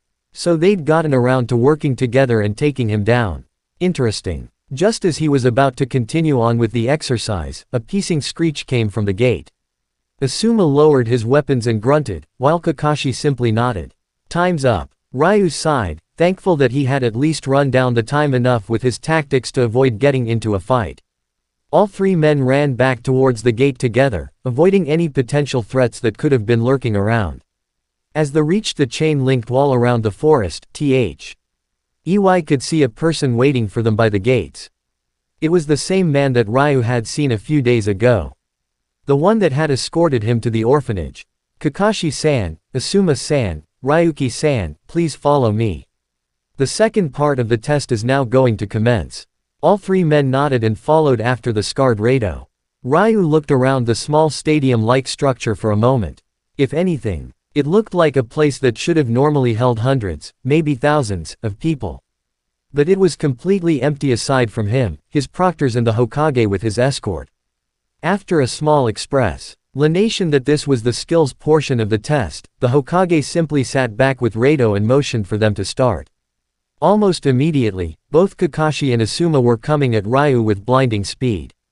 Kakashi reached the black-clad man first and began a series of physical attacks that had Ryu hard-pressed to block and dodge. Then Asuma came from his blind side and began to attack as well. He needed an out and fast. He leapt back slightly to feign giving them an opening before quickly switching his stance and catching Asuma's knee in a small ankle lock before he dragged the man in front of him while he used his hands as leverage. Kakashi quickly jumped over the black-haired man only to find that Ryu had let Asuma out of his lock and was spinning on his hands while bringing his feet back up in defense. He quickly back-flipped away, giving himself some breathing space and the little precious time he needed to activate both of his bloodlines. Although no one could see it, due to the glasses. Small veins framed his eyes and a small red pinprick formed where a pupil would normally be, only to be surrounding by a red circle, and the circle surrounded by 3 red tomo. The instant both were activated, things seemed to be in slow motion for Ryu. The men standing in front of him slowly gaining their bearings was all the advantage he needed as he shot forward. He knew that if he used any kind of Juyuken that they would be immediately suspicious, so he switched to a more offensive style that his uncle had told him was his former teammate's style of combat. He leapt forward, in a side roundhouse kick at Kakashi's head and a lowered fist to clip the still grounded Asuma. Both men dodged the close combat blows, but were once again driven back as he landed on his left hand. Pivoted and swung both legs down in a double-legged sweeping move before spinning on his hand and kicking out with his left foot to attempt to hit Kakashi. Asuma was kicked in the shoulder where he received one of his glancing wounds earlier and winced. He used the momentum to roll along the ground and back to his feet before going back to assist Kakashi. Even though Ryu was facing the opposite direction, he could still see Asuma clearly. And thanks to the added effects of his second limit, he still seemed to be moving slightly slower. Ryu quickly braced his right hand on the ground and shed chakra through his palms as he launched himself in a massive mid-air backflip. He also turned towards his 2 enemies before landing on the ground, giving neither of them the advantage they may have sought. The taijutsu fight continued on for several minutes before Kakashi saw that this was getting nowhere. He hated to have to use this against someone who may eventually become an ally, but he had no choice. Kakashi slipped back and put his right hand over the lower portion of his drooping hinata. As he smoothly pulled it up, it revealed a long scar that ran from just above his eye, wn his closed eyelid and ended under the eye. He watched and waited for a few more moments before opening his left eye to reveal a blood-red eye with 3 tomo. The Sharingan was now in play. As Ryu saw what Kakashi had been hiding, he paled. Things had just become way more complicated. Sarutobi watched with high amusement as the teenage boy seemed to be giving both men a run for their money in simple taijutsu combat. Though things changed after a few minutes when Kakashi had decided to go all out on the boy. Now Ryuki was facing 2 Junin-level opponents that were becoming increasingly serious, as Asuma, too, had pulled out his weapons of choice. Ryuki seemed to be constantly on guard, but no matter what either man did, they couldn't seem to hit him. When asked about it, he had simply said he was used to fleeing before fighting. Minutes flew by and the battle was still at a constant stalemate, despite the odds being against the boy. He could tell both of the Junin in the center ring were starting to tire.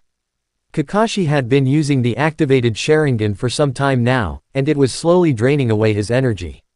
The bloodline of the Uchiha clan seemed to be best suited for those of the Uchiha blood, as it required an immense amount of chakra and stamina to keep it activated for extended periods of time. And although Kakashi was a seasoned veteran, Sarutobi knew that the man he limits, as well as anyone else. Asuma seemed to be faring better against the boy, but it seemed that he, too, was beginning to tire from the constant output of chakra into the trench knives. At this rate, it was simply a matter of who would outlast who. But the odd thing was that the boy didn't seem to be tired at all. He was still performing complicated dodging techniques and trying to attack when he could see an opening. One thing seemed to nag at the old man, though. How could the boy be that good if he said to be on the run for most of his life? He'd had to have been trained for years out in the wild to develop the kind of senses he was displaying. Either that or he had to have been trained by a very high-class shinobi. It was something that didn't really seem to sit right with the old Hokage. He concentrated back on the battle just in time to see Asuma get hit in the side with a crescent kick while Kakashi was driven away by several kunai that had been thrown by a lagging right hand. The boy continued to be a mystery. First, he seemingly adopted Naruto under the pretense that he and the boy were the same. Although he could understand that, he didn't know why it had happened so quickly. Then again, he could have gotten to know the boy far better than anyone else after the first day he arrived. And it had been 2 weeks. Second, was the fact that it seemed he had the Hyuga's full support in whatever he did. Sarutobi figured that it was in reaction to the boy saving the little girl that had been named heir a little more than a year ago, but to have a powerful clan react so quickly to give support to a total stranger was unnerving, to say the least. And lastly, the proof that was now before him. He was fighting on equal stage against 2 Junin-class enemies. And not newly inducted ones either. Granted, none of the men wanted to really hurt each other, but still, to be able to fight against both his enemies while never receiving a single blow was frightening. It was almost as if the boy could see and predict their every move and act accordingly. A larger amount of time had passed since the start of the fight and all 3 men were starting to show signs of tiredness. Kakashi was sweating slightly and seemed to drag along. Asuma was panting slightly while staring at the boy through one open eye. And the only sign that Ryuki was getting tired was the fact that his moves weren't as sharp or quick as they used to be. At that moment, the boy jumped back and began a series of seals that ended in the Tori seal. He quickly crossed his arms and mumbled what sounded like a technique name before swinging both arms down and producing 2 massive blades of wind that intersected each other. Both men jumped back only to be blown away from the impact of the technique on the ground. A shower of rock accompanied the small explosion, along with a cloud of smoke. As the small cloud dissipated, Sarutobi could see 2 long gashes where the technique had hit. They had to be about half a meter long and a quarter of a meter thick. It was at that point that the old man stood up and called for the men below to stop. If this continued, one of them could be hurt. And badly. After using his Fuden, Kei's no Tanaru no Jutsu, Ryu heard a call to stop. He looked up at the old man and saw a smile on his face. That will be all. Thank you for your demonstration and time, gentlemen. Ryu bowed before walking over to the 2 men who were slightly slow in getting up. Good match. You guys actually posed a pretty good threat when you began to fight somewhat seriously. Kakashi nodded and slipped the left part of his hitai back down over his eye while Asuma sighed. The black-haired man quickly pulled out a pack of cigarettes before hitting the bottom of it a few times before pulling one out and lighting it. He took a drag and put the pack back in one of his vest pockets before nodding. It was an interesting and fun experience, to say the least. Ryu smirked at the response and nodded. Hopefully, next time we will be fighting with each other and not against. With that he dipped his head slightly and began to walk away. The 4 remaining figures left in the stadium could only stare at the back of a boy clouded in mystery. He had greatly surprised them all with his abilities. The only problem was that he had no background. No one knew how he gained his experience or skill. No one knew how he refined his senses to detect even the slightly change in air pressure. And no one knew anything about him. Things were getting very interesting indeed. Naruto wandered around the town in boredom. Nothing had really happened at all in the last week and Naruto was getting pretty bored. He'd go watch Ryu train sometimes, but that was boring too. He couldn't just sit in one spot and not do anything for a long period of time. Today, Ryu had been called for some sort of meeting or whatnot. He wasn't really paying attention, even though it had been only a few hours. Naruto was already beginning to miss Ryu. The man just had this feeling about him that made Naruto completely at peace. He was also very kind and understanding, and more than willing to help him out with anything he asked. The only thing that Naruto didn't really like was that he had chores to do. Ryu had said that he was to dry the dishes that Ryu washed and dispose of the trash. He said it was to teach Naruto some responsibility at an early age. While Naruto complained about it to simply try to get a rise out of the man, he actually didn't mind. Since he really had nothing to do, Naruto walked around town in his spare time, only to notice that everyone avoided him like the plague. He could also see, and feel, harsh unforgiving stares directed in his general area. He was used to it though. The only place that he actually seemed accepted, aside from Ryu's apartment, was at Ichiraku Ramen. The old man always had a smile on his face and an empty stool ready for the boy whenever he came inside. The Hokage had given him a small allowance for as long as he could remember. It was almost as if the old man wanted him to get out into the town. But the reception he received wasn't exactly welcoming. By anyone's standards. He continued on through the streets for a while longer, simply walking around. He had nothing to do and didn't know of anything he could do. Although, he was growing slightly uncomfortable under the glares. Naruto looked up at the sky and noticed that the sun had moved a considerable distance. He laced his fingers together behind his head and began to walk back to the apartment. Maybe Ryu would be back when he got there. When Naruto walked through the apartment door, he noticed the table in the small living space was occupied by various things he hadn't seen in the rooms before. Chief amongst the items were large scrolls. There seemed to be more scrolls than anything else. Naruto could see Ryu's black trench hanging over one of the chairs. But he didn't see the man anywhere. After a few moments, the door to the bathroom opened and Ryu stepped out of the small room with a sigh. Naruto noticed he wasn't wearing most of his normal attire. In fact, all Ryu was wearing were his blue shorts and black undershirt. When Ryu finished stretching, he turned to go examine the things he'd been given, since he'd put the down almost immediately after he got home and took care of business. He noticed Naruto staring at him and he grinned. "What's up, Squirt? I didn't think you'd be back so soon." Naruto's curious face was suddenly marred by a scowl. He turned away indignantly and grumbled something Ryu couldn't hear. He forgot about that. Ryu had the most annoying habit to using pet names for Naruto. He absolutely hated the stupid names, but Ryu kept using them.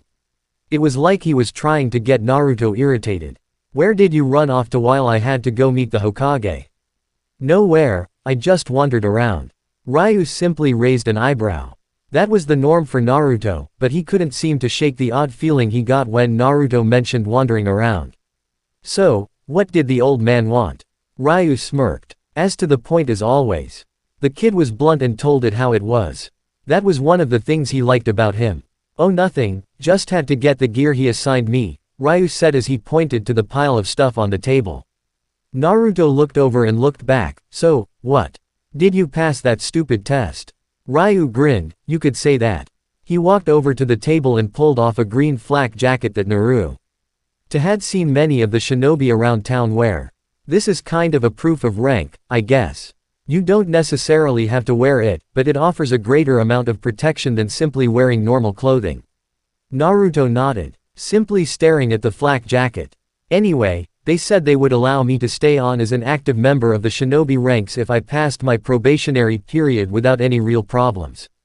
I'm also on reduced pay, which basically means that some of the money on missions will go to the village and not me." Probationary period? What's that? Ryu smirked. "It basically means they don't trust me yet and want to watch what I do for a while before accepting me. Not that I blame them." "Oh." Ryu ruffled the boy's hair. "Don't worry about it, short stuff. We'll be fine." Naruto rolled his eyes and whined. "Stop calling me that." "Why? You are short. I'm still a kid." Ryu chuckled. "Point taken. You're still a squirt though." Naruto growled and tried to pounce on the man in front of him, only to find himself laying on his back and looking up at a smiling Ryu. "You're going to have to do better than that." Naruto scowled at the man before getting up and trying again, only to find himself hanging upside down while Ryu was hold onto to one of his legs. "You should just give up." Naruto crossed his arms and seemed to pout slightly, causing the man to laugh. He set the kid down and turned back to the large number of scrolls sitting on the table. He walked over and laid his hand on one before sighing, "This could take a while." He looked back over to Naruto, who was currently climbing to his feet. "Naruto, I'll be busy catching up with most of this stuff I have to read. Go mess around at the park for a while, okay? By the time you get back I should have dinner ready." Naruto nodded and walked out the door. He didn't need a jacket yet. Even though they were in the later part of the summer season, the air was still incredibly warm. Even at night, Naruto wandered through the streets before coming to a halt in front of the park. He stood and stared at the kids laughing while messing around. After a few moments of hesitation, he slowly made his way to the center of the play area. But as soon as he got to the area and the kids noticed him, so did the parents that were watching.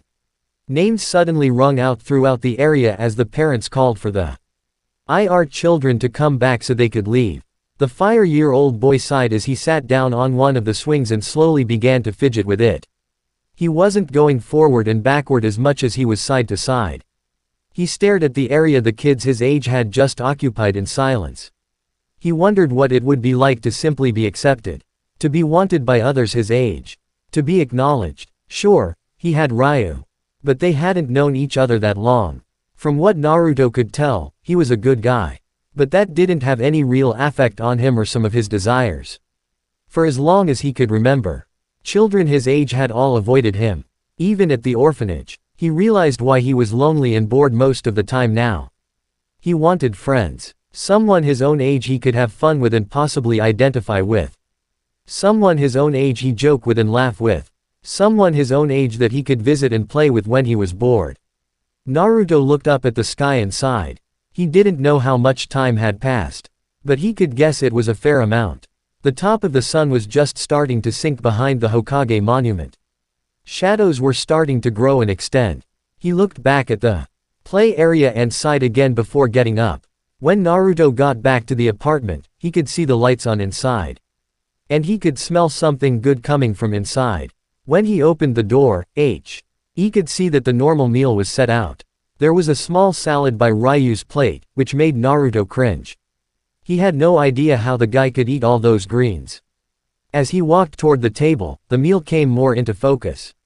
Rice was set out on the left side of the plate while the right was dominated mainly by what looked like marinated barbecue chicken and pork. And of course, a small cup of instant ramen. Naruto grinned at the setup. Ryu told him that they were going to try to eat a balanced meal when together, but Naruto still refused to eat any kind of salad. Rice or other products he could handle, but not most fruits or veggies. Ryu walked into the room with a couple of cups and set them down. Hey, just in time. The man motioned for him to take his spot at the table while sitting down himself. Soon, small talk was heard as Naruto asked in more detail about his day and meeting with the old man. As Ryu set to explaining most of what he could, the boy listened with what looked like an eager face. After dinner, the usual activities ensued. Ryu did his own little thing while Naruto watched a little bit of television.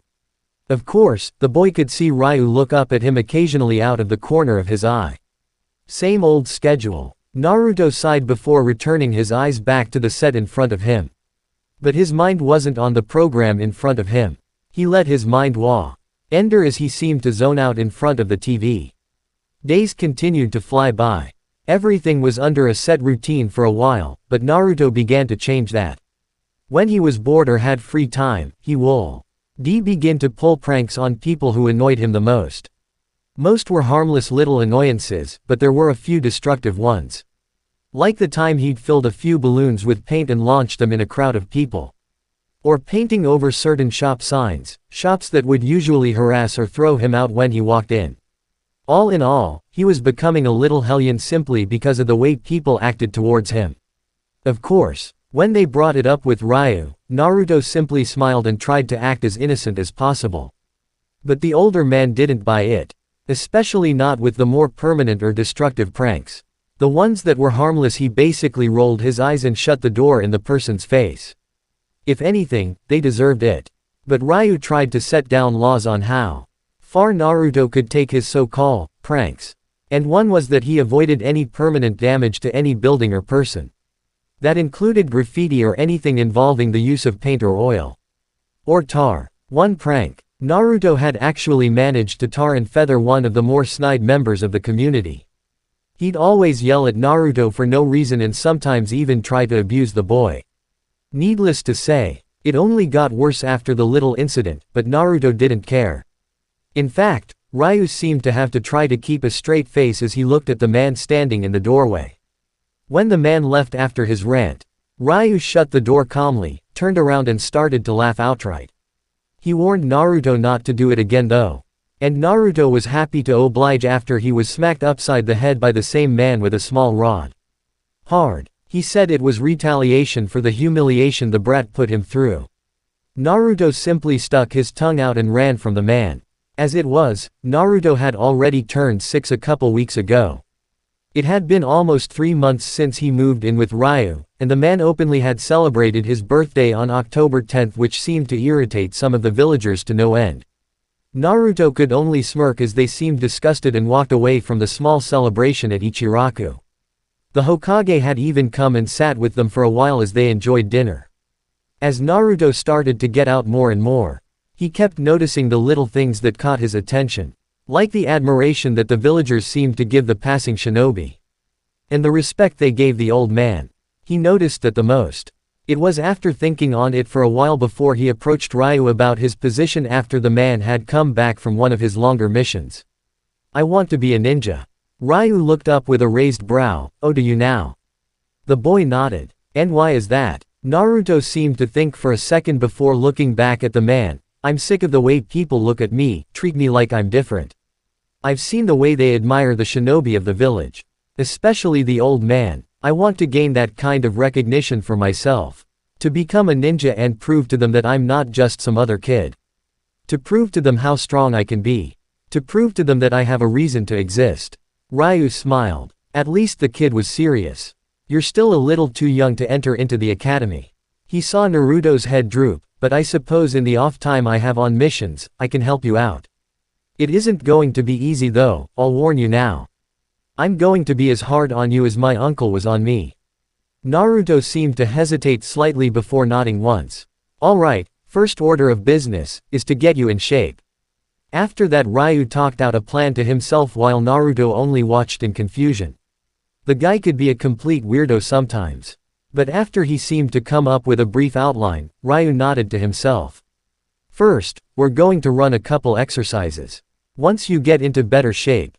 "Weights." Naruto stared at the man before nodding numbly. Ryu could only smirk. The kid had no idea what he was getting into.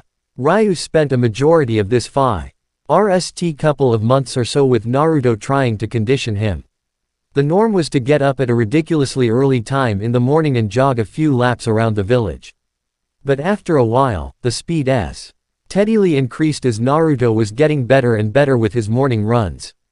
After the first week alone, his pace was pretty decent. After the morning running session, Ryu would have Naruto do other normal training activities.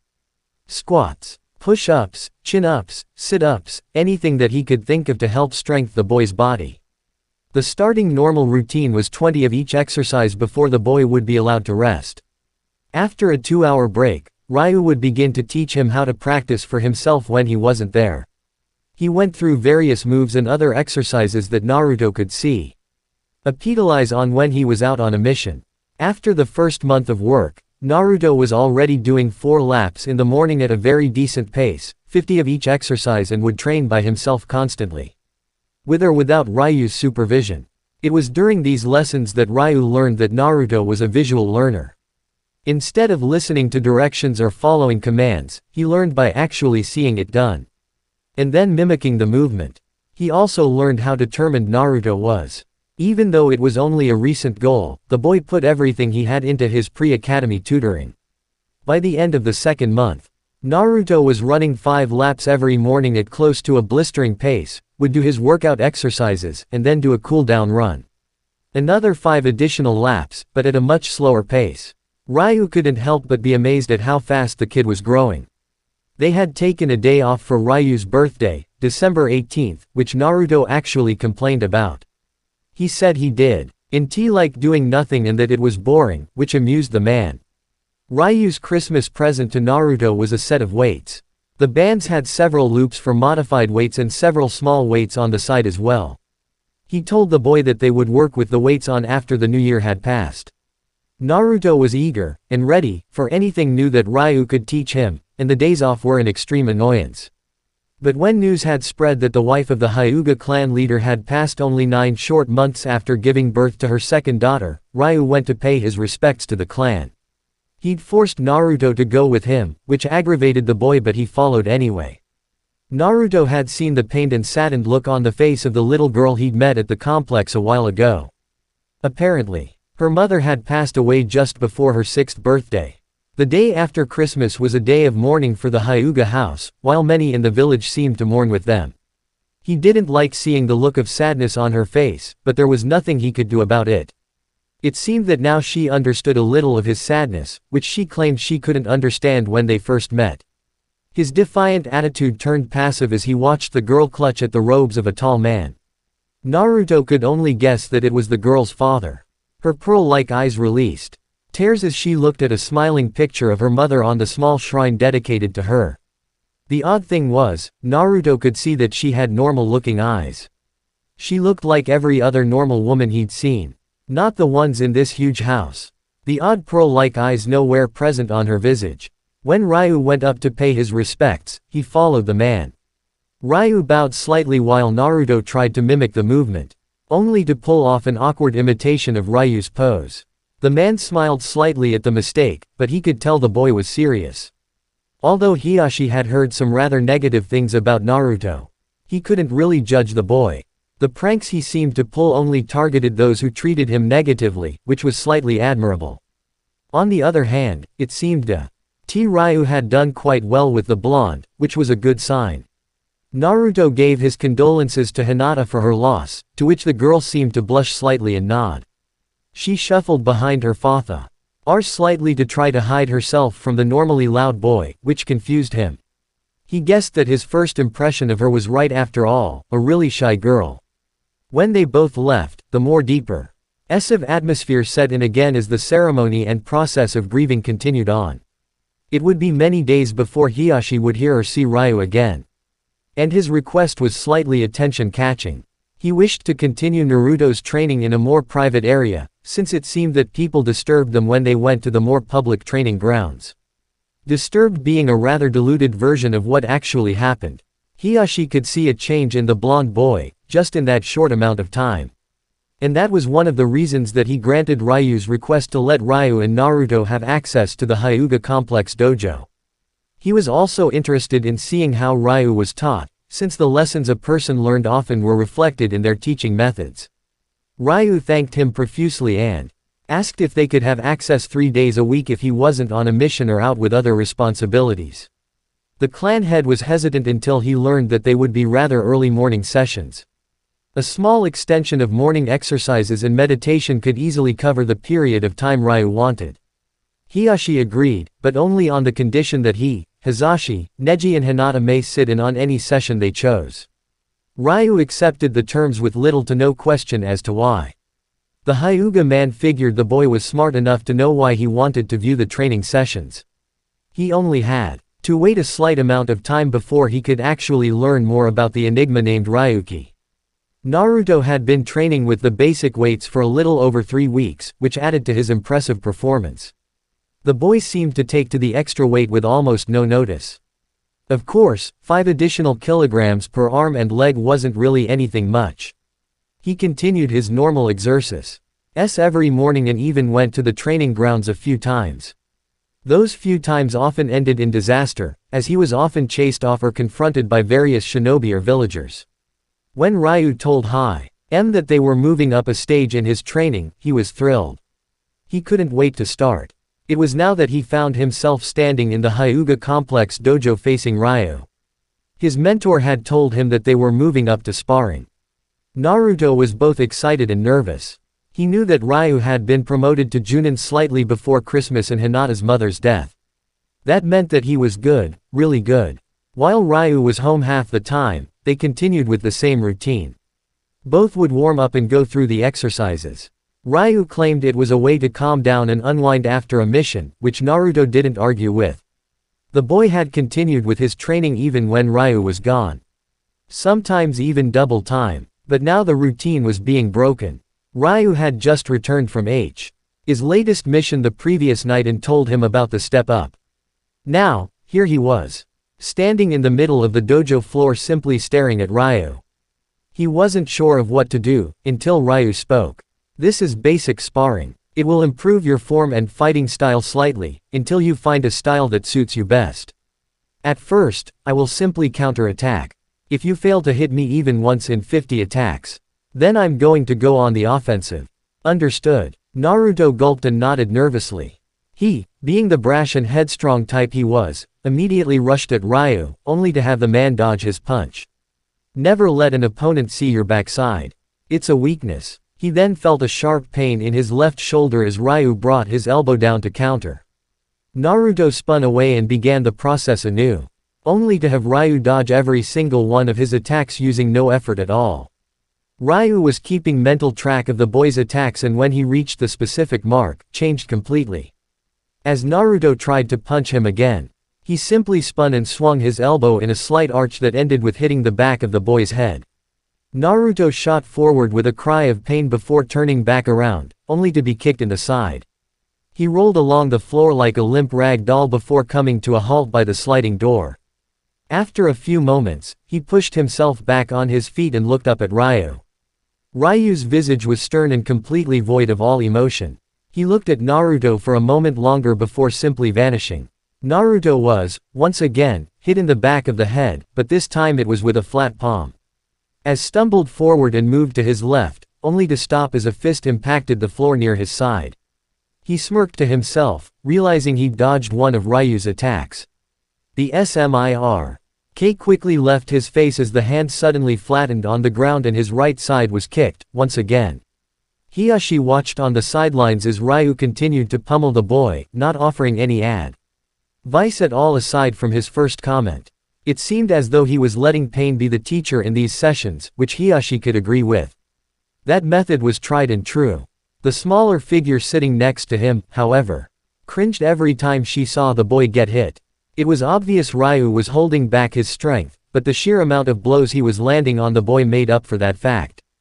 Hinata suddenly felt very lucky that her father at least gave her a chance in each training session, not like what was going on in front of her. He explained what she needed to do and expected her to do it. Naruto was offered no such luxury. Naruto landed hard, coughing slightly as the air was forced from his lungs. "Get up." Naruto looked shakily up to Ryu, who was now standing over him. The turn look in his face and eyes still there. Naruto very slowly and very carefully stood up, favoring his left leg and right side. He looked up at Ryu with fear and determination in his eyes. "I can see you're scared. Good. We need to force that fear out of you." After a few more minutes, Naruto fell once again. Only this time, he didn't have the ability to make it back up. He slowly rolled over on his back and stared at the ceiling. He was breathing hard and his body ached everywhere. No single spot was safe from Ryu's attacks. Ryu sat next to Naruto with his legs crossed. "I would say I'm sorry for doing this to you. But I'm not. You asked for this. You chose this path for yourself." Naruto nodded lightly to prove he understood. "You need to go through the pain and fear of what you will experience out in the real world. You need to face those obstacles and overcome them. You need to be strong in order to do this." Naruto nodded his head again in response. Ryu messed with his blonde hair and stood. "Get cleaned up and relax. We're going to put off the normal exercises until later. Your body needs the rest." Naruto ever so slowly got to his feet, wincing with every movement he made. When he was on his feet, Ryu motioned for him to follow and he slowly did so. After they left the room, Hiashi turned to Hinata. "It would be wise to remember his words, for he speaks the truth. You will face many things you must overcome and fear will be chief amongst your obstacles. You will need to gain strength if you are going to take my place as the head. To gain strength, you must have the will to get stronger." Hinata looked up at her father and nodded, "Yes. Prepare, Hinata." Hiashi stood and walked to the center of the dojo to signify that their training session was just about to begin. But Hinata couldn't really concentrate after seeing what had just happened. Thus, the training and punishments she received were slightly more harsh than normal, her distraction taking away from her focus and training. Naruto sighed as he stepped out of the hot shower. The warm water was enough to slightly soothe his aching muscles. Ryu wasn't kidding when he said things weren't going to be easy. Naruto thought to himself. The boy had thought that when they started, things couldn't get any worse. But as time passed, he found himself able to do more and more with the same amount of time he'd been given to exercise. This was nothing like the exercises and routines they had to go through. This was plain and utter torture. The pain felt surreal. It felt like it actually hurt more than just his body. And he knew he had to endure more of it to get stronger. He winced as he stretched his bruised left side while putting on his normal blue and orange shirt. He stiffly put his legs into his normal orange jogging pants and walked out of the bathroom. There, Ryu was waiting with a small apathetic smile on his face. "Don't worry, kid. The pain lessens in time. Once you become used to it. Naruto winced. That didn't sound so good, but at least Ryu was back to his normal self. Ryu handed him a small sandwich. Eat that before we start the normal exercises. We're skipping over the usual run. You can take a few cool down laps afterward if you want. I suggest you do, so you can get used to moving around while in pain. An enemy isn't going to chase you at a slower pace simply because you're injured. Naruto nodded and took the sandwich. After he consumed the small morsel, things resumed again. As he went through his normal routine, he couldn't help but reflect back on Ryu's words. If this was all for the sake of him becoming stronger, then he'd try his best. Despite the massive amount of pain he experienced.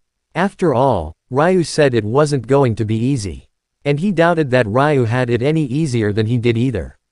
He'd seen his adoptive relative walk through the door beaten and torn before. Utterly exhausted, but still with a slight smile on his face. He wanted to get stronger. So he could do the same. Face everything with a smile, not showing the pain he was in. Even if the pain was mind-numbing. Having the ability to hide all his troubles with a smile. That was what he wanted. Naruto groaned as he hit the floor. Again, that was pretty much the only part in the training regimen that had stayed the same, his constant close contact with the floor. He'd grown pretty intimate with every single tatami mat on the floor in the Hyuga dojo. To his credit, the hits didn't hurt that much anymore, but the landings sure as hell still did. It had been a couple months from the start of their sparring sessions, which had given Naruto's small body ample time to adjust to the pain.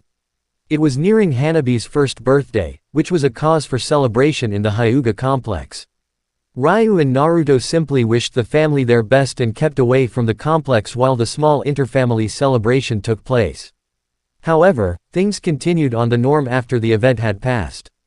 Ryu would take Naruto in on the mornings and spar, and then they would continue the normal routines. It was in the middle of spring before things started advancing to a decent degree. By that time, Naruto was able to dodge, and sometimes even counter, a decent amount of Ryu's attacks. But with this event taking place, Ryu began to up the speed and power little by little. So Naruto could continue to get used to the changes. Of course, the attacks did hurt like hell when Ryu used more and more power, but Naruto shrugged it off. He would always stand up shakily to continue, letting the lessons take their course. It was after a certain point that they almost always had a guest. Ryu knew that the girl would try to hide and stay away while still watching the matches. But she stopped that habit when Ryu had called for her to come in and watch. Hinata would always have a few towels and a small, shy smile ready for the both of them when they were done with the lessons. She admired the way Naruto would always stand up again after getting thrown around the room like an unwanted dish rag. He would get up, just to take another beating and fall down. And the process repeated. He wouldn't let Ryu hold him down, no matter how many times he was thrown to the floor. But as time passed, she noticed that the intervals at which he fell were becoming longer and longer. He was learning how to take certain hits a certain way to stay on his feet and continue with the attack. The thing she admired most, though, was his uncanny ability to smile through it all. At the end of their sessions, both boys would stand in the middle of the dojo grinning at each other. Ryu would mess with his hair and Naruto would simply shrug it off. Even when he would limp off towards the exit, he would be smiling. Just seeing him like that made Hinata want to try harder. To try to follow his example and take everything in stride. Hinata's progress in her training slightly surprised Hiyashi. She was trying harder than she normally would, although her mistakes in form were still the same. He suspected that the girl had been watching the young boy and wanted to try, to a degree, to be like him. He had to admit, the blonde had an incredible amount of energy and willpower, which was quite interesting, not to mention rare, for someone his age. But they both lacked experience. And in time, that, too, could be accounted for. Hinata was progressing well, but she was still making the same mistakes. Her progress was the only thing that made Hiyashi tolerate her numerous blunders, despite his annoyances. As the days continued to pass, Hiyashi also took note of his nephew's progress. At half a year older than Hinata, he was already past most of the normal training in the Jiyuken style and was moving more into the advanced techniques and maneuvers. Hizashi oversaw his training and would often be harsh on the boy for his own good. Not as harsh as Ryu was on Naruto, but he was far more strict. It was after seeing all three of them progress at a steady pace, although Neji was far ahead of both Naruto and Hinata, that an idea came to his mind.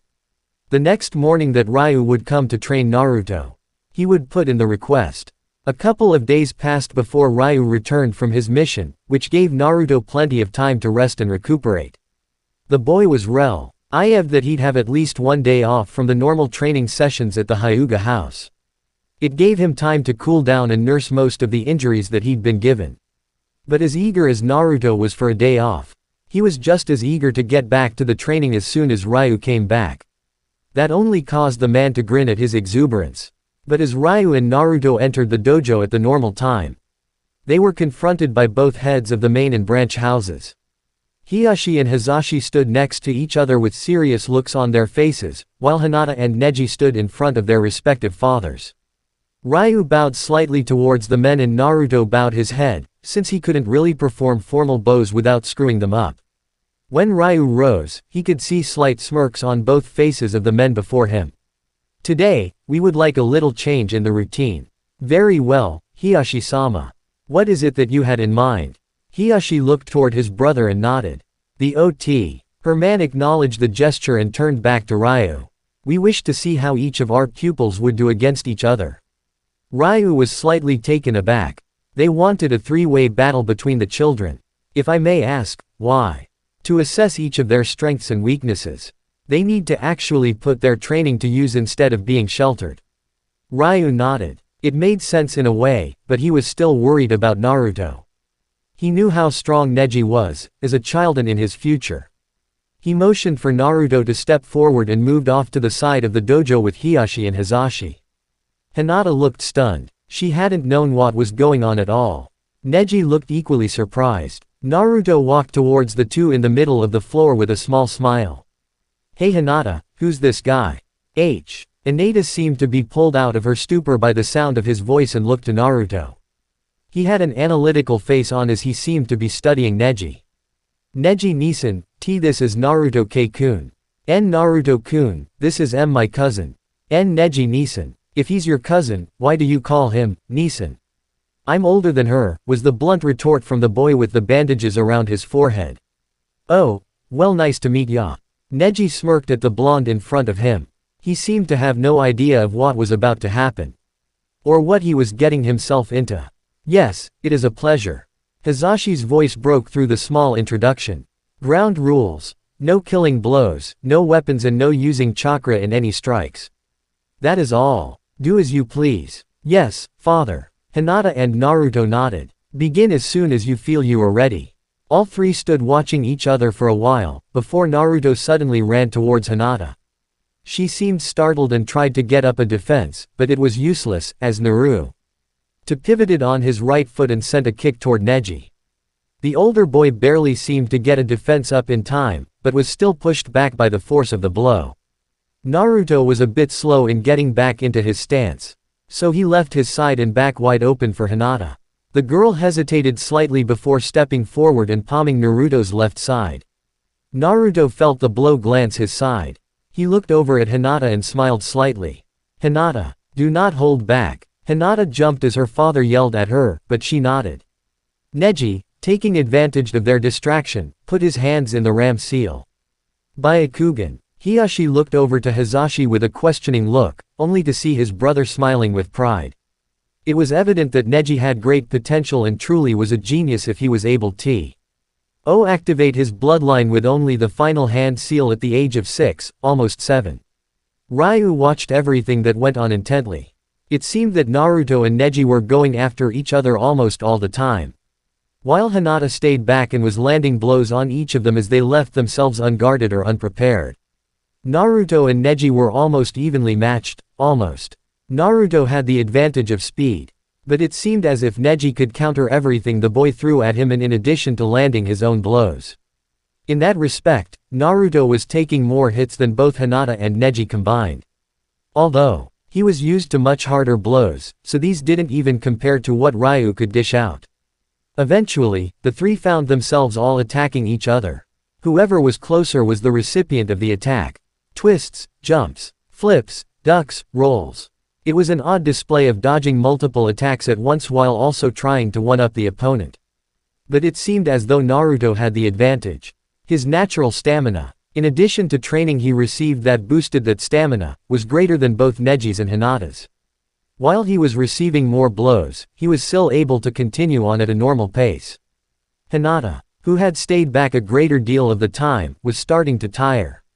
But Neji looked like he was faring the worst of the three. Neji, while constantly countering and the offensive for a majority of the time, was now on constant defense. He had to defend himself from two different sets of attacks, as both Hinata and Naruto noticed his position. After a few minutes of both Naruto and Hinata taking advantage of Neji's lack of offensive capabilities, they managed to land a few blows that caused the boy to stutter step slightly before falling. Naruto's breathing was slightly quickened, but otherwise controlled. Hinata was breathing more heavily than Naruto, but was quickly trying to control her breath.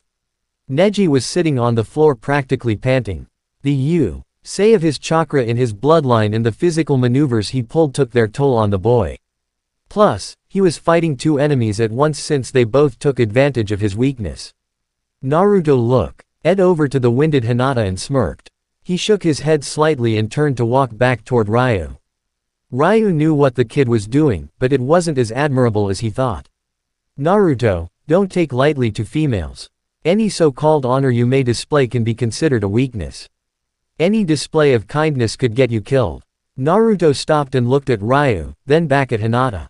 Then, how should I fight? What should I do? If you do not believe in physically harming a female shinobi, then subdue them. Do. Ryu sighed, grapple and hold them, hit pressure points, use a genjutsu. Anything that will result in you being able to disarm them without hurting them, too much. Naruto nodded and turned back to look at Hinata, only to notice that Neji was back on his feet. And he was going after Hinata. Hinata was caught off guard, as she was listening to the conversation between Ryu and Naruto. She couldn't dodge or block well at all, as she wasn't in any stance. She was constantly backpedaling away from Neji. But he continued to score hits on her. Hinata finally fell away, due to the numerous hits scored on her left side, and Naruto picked up the fight.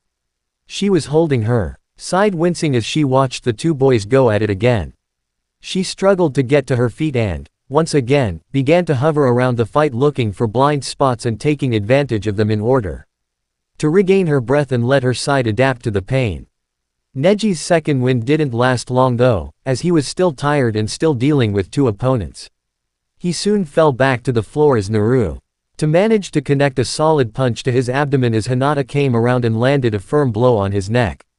Naruto turned to look at Hinata with a slightly apologetic look on his face and began to move against her.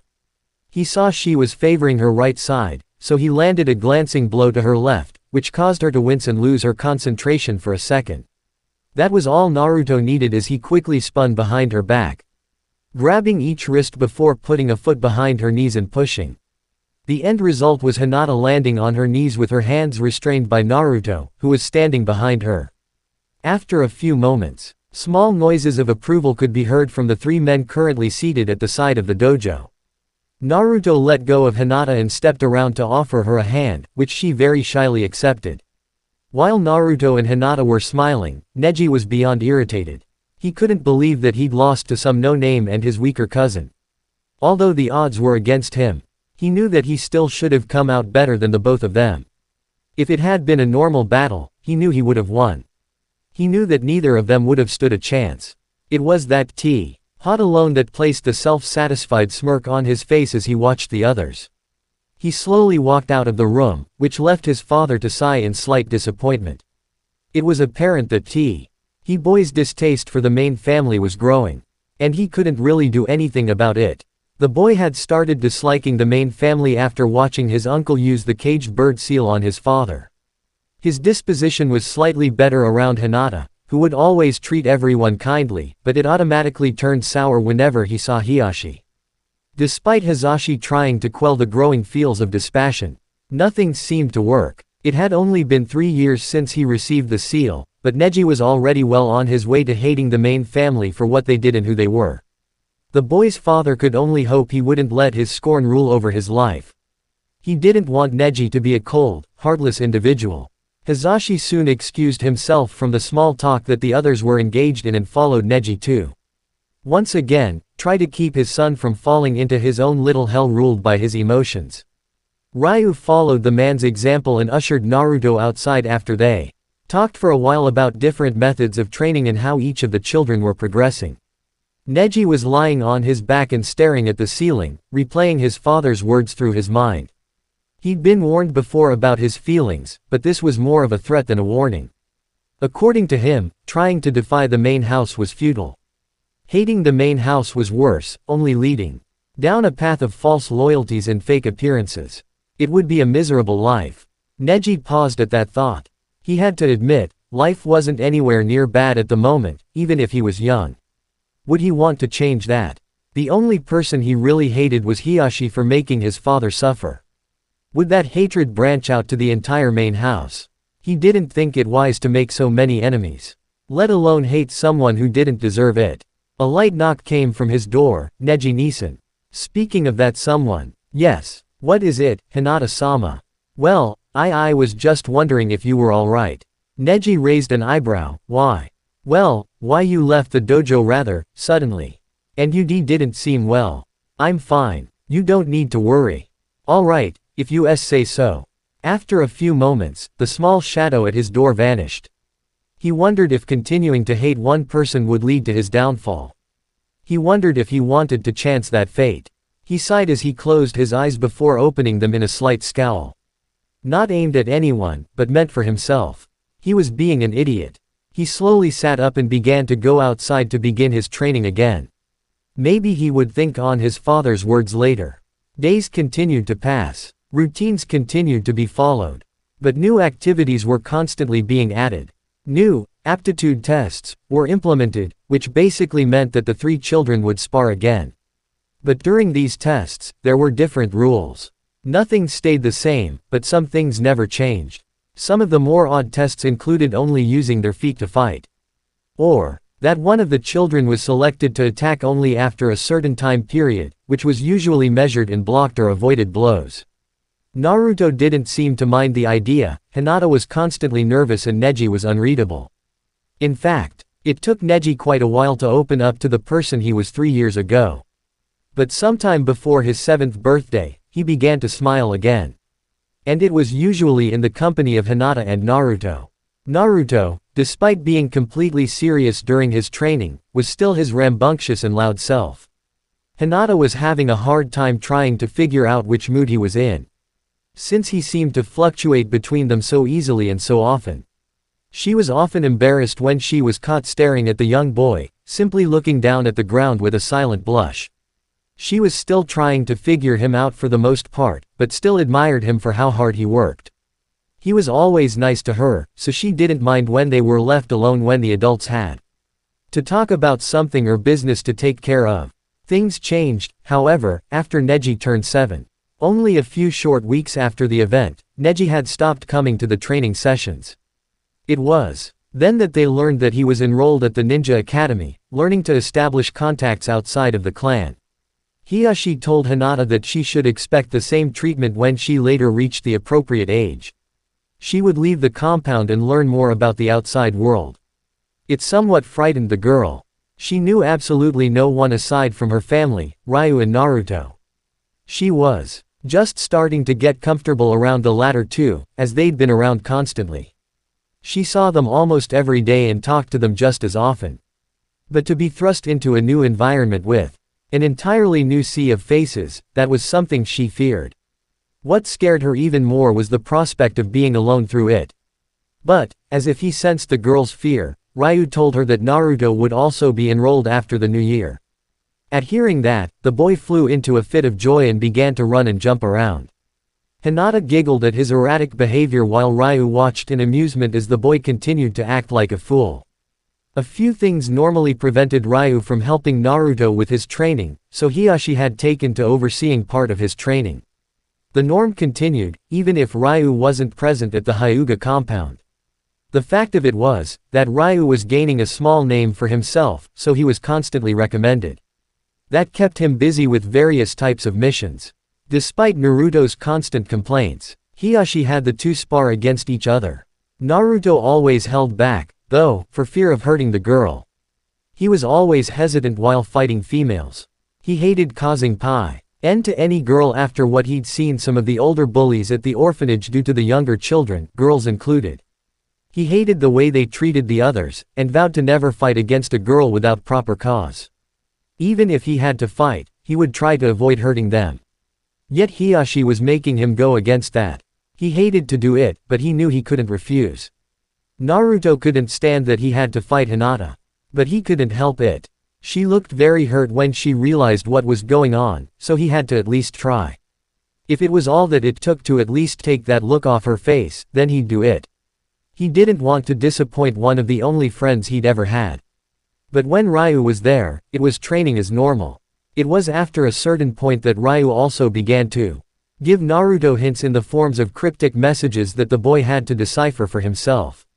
Hints about his form, new physical techniques and new areas he needed to train himself in. The boy was becoming proficient in basic taijutsu. But that was basically it. And Ryu wanted to keep it that way. He would get further into the training ideas he had set up for Naruto after he had attended the academy for a while.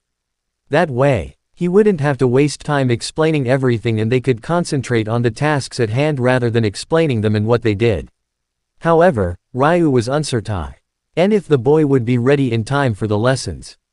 But that uncertainty slowly faded as Naruto continued to grow at an amazing pace. His ability to learn through his experiences advanced his training exponentially, as he only needed to see and experience certain moves or techniques a few times before processing them and finding a way to dodge, or sometimes even counter, them. Ryu could plainly see Naruto was easily outgrowing the normal lessons of the hand-to-hand style of combat, but he was sure that Naruto wasn't ready for the more advanced portions just yet. As a result, the training was kept at a steady level while the physical exercises he did to condition himself were doubled. The weights were even moved up to 20 kilograms as he continued to improve. That was quite a bit of weight from the starting 5 kilograms he'd used long ago, and was double the weight of the 10 kilo weights he was using now. That new addition in itself had taken Naruto until just past his birthday to adjust to and become comfortable with. It was near the end of November before he was able to perform at full capacity again, though. It was during those few months that Naruto had, once again, begun to take a beating. But he would continue to get up, no matter how many times he was dropped or fell. Hinata's admiration and determination grew after seeing him continue on with his training, despite the harder times he was having. She continued with her family training as well, slowly improving over the time Naruto continued to improve drastically. It was somewhere just before her birthday that our father said her skills were satisfactory. That not only surprised Hinata, but also made her extremely happy. She was able to please her father, even if it was in the smallest degree. Hiashi also told Hinata that when she and Naruto started at the academy, the private lessons would still continue after they would be released from class. It was apparent that the two men had things planned out far further than the two children could understand, so they simply went along with what they said. The training continued until a few weeks after the new year, which signaled the start of the new semester. The way the Ninja Academy was set up was rather odd. While it ran on the premise of an entire year for certain levels of learning and training, it had two different semesters that could be entered, the spring and summer. Simply put, those that entered in the summer semester section would graduate the year before those who entered the spring semester section. So, to Naruto and Hinata, that meant that Neji would be ahead of them a year when they finally graduated. Another thing that was odd was the fact that they would have only two different teachers for the entire time they would be at the academy. The first and fourth years would be taught by one instructor while the second and third would be taught by a different one. And by the end of their time at the academy, both Hinata and Naruto would be 11. As the graduation exams took place in the spring as well. To Naruto, that was an incredibly long time to be locked up in a classroom. But if it would help him achieve his goal of becoming a strong ninja so that he could receive approval and admiration instead of hatred and rejection, then he'd put up with it. He wanted to do it was his own sake, and to make Ryu proud. Plus, he had Hinata with him. That made things already infinitely better than he could have imagined. He was starting off with one of his only two friends. He couldn't have been happier. But when the day came for him to actually go to the academy, he started to get nervous. As Hinata and Naruto walked to the ninja academy with their escort, Yuichi Kurenai, they couldn't help but feel nervous. They each could sense each other's nervousness, which only seemed to amplify the emotion. But what seemed to grab Hinata's attention was the way they were getting stared at. Well, not they, more specifically Naruto. She could hear whisper and see the looks of distaste and disapproval on their faces as the trio continued on their way. She could hear some comments clearly. Some were rude while others sounded disbelieving. He would even try to enter the academy. Others sounded downright hateful, claiming that he shouldn't be allowed to do anything at all, let alone attend the academy. When she turned to look at Naruto to see if he noticed, he smiled at her. But she could see it was a sad smile, the kind of smile that slowly spread across his features and simply stopped after raising the corners of his mouth a few centimeters. He had his eyes closed, though, so she couldn't judge if it really was a completely sad smile or not. After a few moments, he looked forward then back at her with a larger grin than before. She looked at him in confusion before looking forward and noticing the large building that they were approaching. When they reached the doors, Kurenai wished them luck and simply disappeared. Naruto stared at the spot she had just been standing in with wide eyes. When his attention once again focused on the doors, he felt his nervousness return twofold. He slowly pushed the doors apart and walked inside, Hinata following behind him timidly. They walked carefully down the halls, not sure of the area themselves. But eventually, they found a group of students standing outside one of the doors. They all seemed to be around their age, so Naruto figured they were in the right place. After a few more moments, the doors slid open to reveal a tanned man with a scar running parallel to the ground across the top of his cheekbones and over the ridge of his nose. The children soon began to quiet down as the man looked out over them for a moment before smiling. "Welcome. Please come in and take a seat." As the man moved aside, the others began to shuffle inside, finally leaving Hinata and Naruto as the last to enter. When all the students were seated, the man looked over them again. "My name is Yumino Iruka. And I will be your first-year teacher. Now before we begin, there will be basic roll call. Attendance is always stressed as being important here, so please try to miss as few days as possible." As the names came and went, Naruto already felt himself becoming bored. He looked up to Hinata, who was seated a row above him, and noticed she seemed to be trying to place names with faces. Naruto dipped his head slightly and turned back around, placing an elbow on the flat surface in front of him and resting his head on his hand. After the attendance was through, the man N. Iruka turned to the huge blackboard behind him and began writing things on it. Soon, the lectures began. And Naruto already didn't like it. His head slid down his arm and landed on the hard surface in front of him. If this was how all 4 years were going to be, he was going to die of boredom. The lecture finished with Iruka looking at the time and closing the book he was reading out of. "That's all, class. I expect all of you to know all of the recent information covered in class, as there will be a test covering what we've learned next week." Several students nodded and the shuffling sounds that the students made served as a wake-up call to two individuals. As each boy lifted his respective head and looked around bleary-eyed, a voice pierced through the noise in the classroom. "Shikamaru, Naruto. Stay after class." A twin set of groans sprung out from the crowd of students while snickers were heard from those who were already on their feet. Hinata glanced back at Naruto quickly, before walking out of the classroom with the rest of the students. As their range of vision cleared, both of the boys could see that their instructor looked pretty set off. When he motioned them to the front of the class, they hesitantly stood and sauntered over to the desk the man was sitting behind. Both stood uneasily before the elder man and tried to avoid making eye contact. The man saw this and shook his head. While he was satisfied, although to a tiny degree, that his students knew they were in trouble and were most likely fearing the repercussions, he had to keep his stern countenance. A small amount of eerie silence passed between the three figures in the room before Iruka sighed. "I can't help but notice that the two of you find my class the ideal place to catch up on your lost sleep. Care to explain why?" Shikamaru shrugged and seemed to dawdle slightly to his left and look out the window. Iruka mentally sighed, typical of the Nara clan. The boy's father was practically the same. Naruto scowled at the man.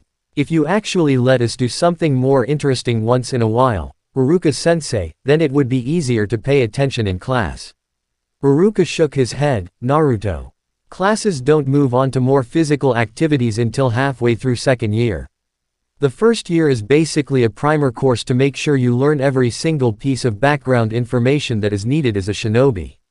The first year is just as important as the rest, as it teaches you not only patience, but also outlines what you will learn later and how everything will work. Naruto crossed his arms slightly and frowned.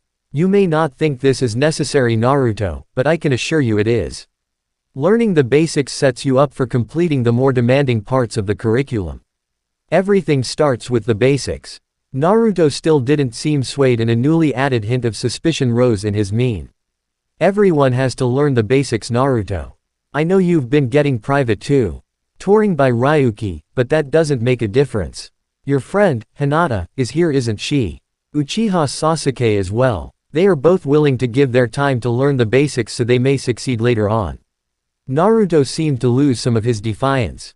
He had a point. Whatever. At least you understand. Now both of you get out of here. Naruto simply nodded and left while Shikamaru slowly strolled outside with his hands in his pockets. How was class? Naruto jumped as he looked behind him to notice the person he considered an older brother.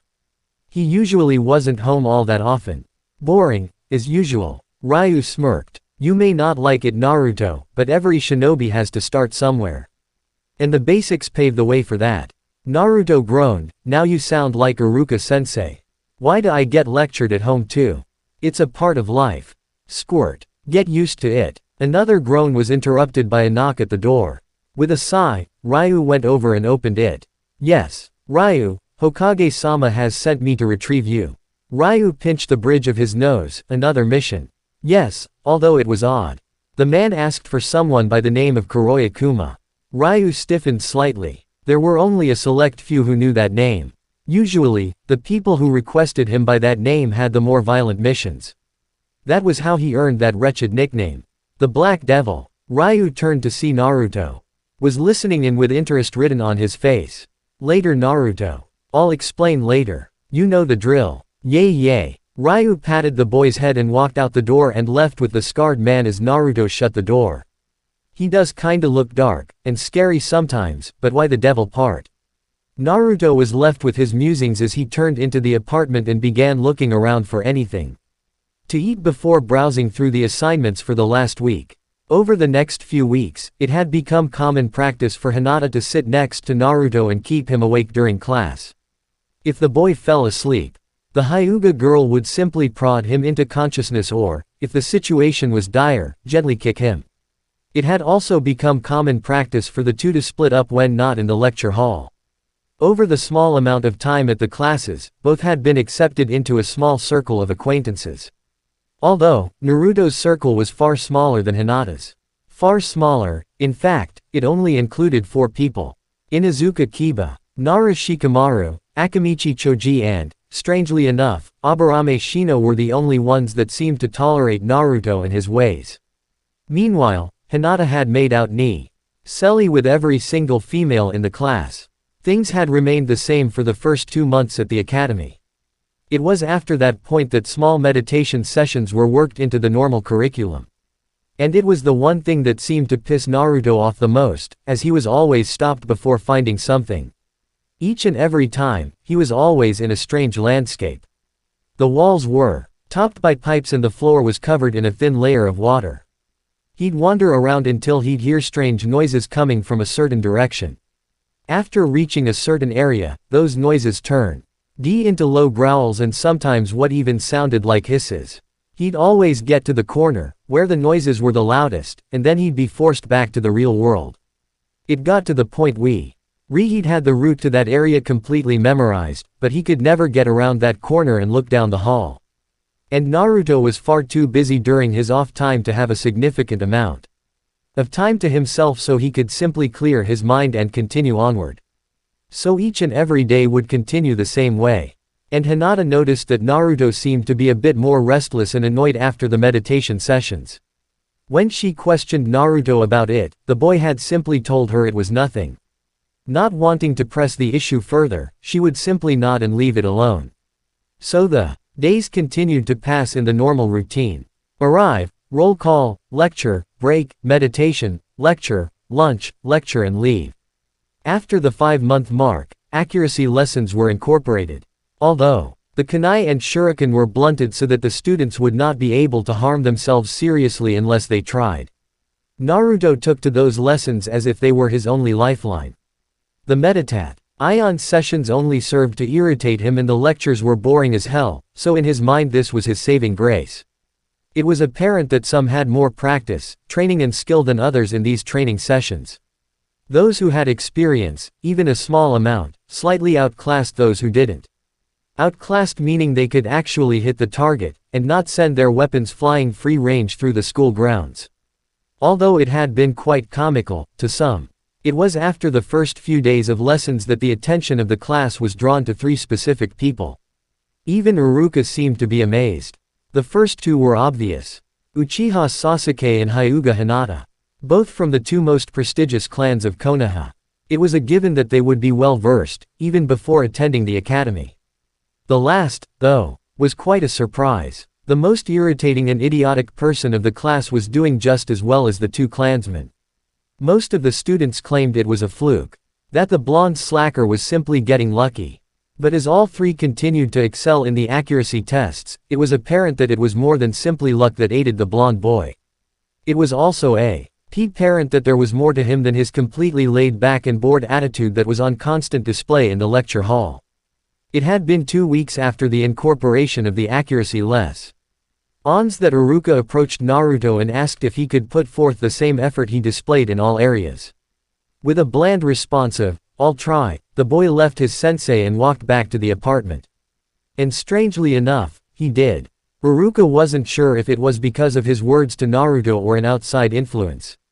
Although, he was pretty sure that speaking with Ryuki about Naruto's behaviorisms in class had something to do with it. As the weeks and months continued to tick by, Naruto's overall scores were beginning to improve. The addition to training exercises 2 months after the accuracy lessons began didn't slow him down in the least. Amazingly enough, Naruto was able to perform twice as many routines as the normal students. Even the Hyuga and Uchiha failed to maintain his insane pace. Iruka could definitely tell that living with Ryuki was having a major influence on Naruto. But practically every time he went to speak with the young man, he was always on assignment. Iruka noticed that most of the time Naruto had his assignments and various scrolls spread throughout the living area, making it look like a complete disaster zone. That, and the boy seemed to be completely bored. More so than in his class. He couldn't help but feel sorry for his student, so he began to get into the ritual of taking Naruto out once a week for dinner. Of course, the place was always the same. The man was utterly amazed at how the young boy could fit near 10 servings of ramen into his tiny frame. When Ryu was gone for weeks at a time, Naruto would get into the old habit of playing pranks on other people. Though now he followed Ryu's words and pulled less destructive pranks. Pranks that just seemed to annoy people. After all, when Naruto had come out of the word demon sprayed on the front door of the apartment, he realized how hurtful more permanent jokes could be. Though, when Ryu was around, Naruto would fall back in line and listen to him. There was one point where the man had nearly 2 weeks off. Which pleased Naruto to no end. He was actually getting to spend time with his family again. Of course, Iruka and Hinata noticed the changes when Ryu was around compared to when he wasn't. It was fairly obvious to those who knew him or watched him. When Ryu came back and heard Naruto was pulling his weight at the academy, he was proud of the boy. He also grinned wit. Naruto as the squirt told him that he was able to outlast every single person in the class when it came to the normal routine exercises. Things continued on until the first year passed, leaving a all break in between the class transitions. Of course, that was if the students passed the small written exam that Iruka handed out. Most did, however, leaving no room for any failure. Iruka was surprised by the fact that Naruto was ranked 6th in the class. His test scores and lecture problems were lower than most would think, but his high rank in the other categories easily made up for his lack of insight in writing. When the new semester began, the students were surprised to see a smiling Iruka at the door again. Things became a little complicated. I will be teaching all 4 years now with my assistant. When they were all shuffled inside, they could see who Iruka was talking about. A man with platinum blonde hair and green eyes was standing at the side of the desk as Iruka took his place behind it. The usual routine began. Each student took a seat. Iruka quickly glanced around and finally started calling out names. After the brief roll call was finished, he would begin to lecture. Once again, Naruto groaned and placed his head on the flat surface in front of him. He wondered if things would ever change. He glanced to his right to see Hinata looking at him from the corner of her left eye with a slight smile. When he grinned back, she quickly refocused her attention back on Iruka. He swore he saw her face flush slightly, but ignored it. He figured it was his eyes tricking him, after all. They spent every day together in class and still met with each other once every week to train. As the days quickly ticked by, Naruto noticed that the overall gist of the lectures was more geared towards things other than the basics of being a shinobi. For the first few weeks, they covered the basics of how Konoha was formed, with the Shadaime and Nadaime. When the topic came to the Sandaime, the old man had made an appearance in the classroom, which shocked several of the students. When the old man's brown eyes sought out a single face, he couldn't refrain from smiling as he saw the boy grinning back at him. Although things didn't remain in a peaceful state at all for very long. Shortly after the second year began, Uchiha Itachi killed off his entire clan. All except one boy. It was to Sasuke's benefit that Ryu had prevented the boy from entering his house when he sensed the malicious intent. But when the boy learned that it was his own caring elder brother that was behind everything, several things seemed to snap. He was lost, confused, angry, and, worst of all, depressed. The young boy's mind setting was slightly altered by the event, concentrating on one thing: Itachi. Sasuke would find his brother. Seek out answers. He wanted to know the reason he did it. He wanted to know why it had happened. And he wanted to know why it was only him that he left behind. After the entire incident, the Uchiha boy seemed to withdraw from everything. His somewhat budding social life was cut short, as he spent most of his time avoiding others and continuing to train. He continued to ask himself the same questions, running various scenarios in his mind. He didn't even get to speak to his brother before everything was said and done. His normal nature was overcome by the feelings of betrayal and confusion. He turned into a somewhat dark and brooding individual, always trying to figure out the answer to a simple question: why? Many people felt pity for the young boy, but there was nothing they could really do about it. Itachi was one of the most powerful people in the village, even if he was only 14. The Sandaime refused to send out any search parties or hunter nin, in fear that they would lose their lives. But things continued on. Naruto grumbled as he went through the new scrolls assigned. The second year was apparently background study. First, they covered the history of Konoha, how it was formed and so on. Next, they covered the Great Shinobi Wars. It was slightly interesting to hear about the various battles and strategies used, but history just wasn't anything that could keep Naruto's attention for long. As he read through the second of about 5 scrolls, he frowned, growled and tossed the offending parchment aside. Sure, some of it was interesting, like the fact that the Yondaime, before being elected into office, had taken out an entire battalion of stone ninja by himself. But most of it was simply politics, little battles with no excitement or details and other things. Naruto had been around Ryu enough to know that politics, when involved, were usually only an end to a mean. Slacking off again, Naruto jumped at hearing the voice. There was no one in the house when he started. The boy turned, bent on telling him off for scaring him, but stopped. Ryu stood with the top of the left side of his head wrapped. He had a few scrapes and scratches all over his hands and arms. But the thing Naruto noticed most was what was on his face when he took off his sunglasses. Ryu had a cut running from just above his right eyebrow that passed just barely below his left eye and continued down his cheek to the back of his jawline on the left side of his face. It was scabbed over and no longer bleeding, but it still looked horrible. What the hell happened? Ryu sighed. Our customer lied to us about the details of the mission. There were far more enemies than originally stated. A few other things were contributing factors, but it wasn't really a big deal. Ryu had a small smile on his face as he looked at Naruto. It was then that Naruto took in the rest of his appearance. His clothes were slashed and cut in various places, giving way to injuries on the body. The trench coat he normally wore was torn and ripped at the bottom, giving it a more jagged appearance.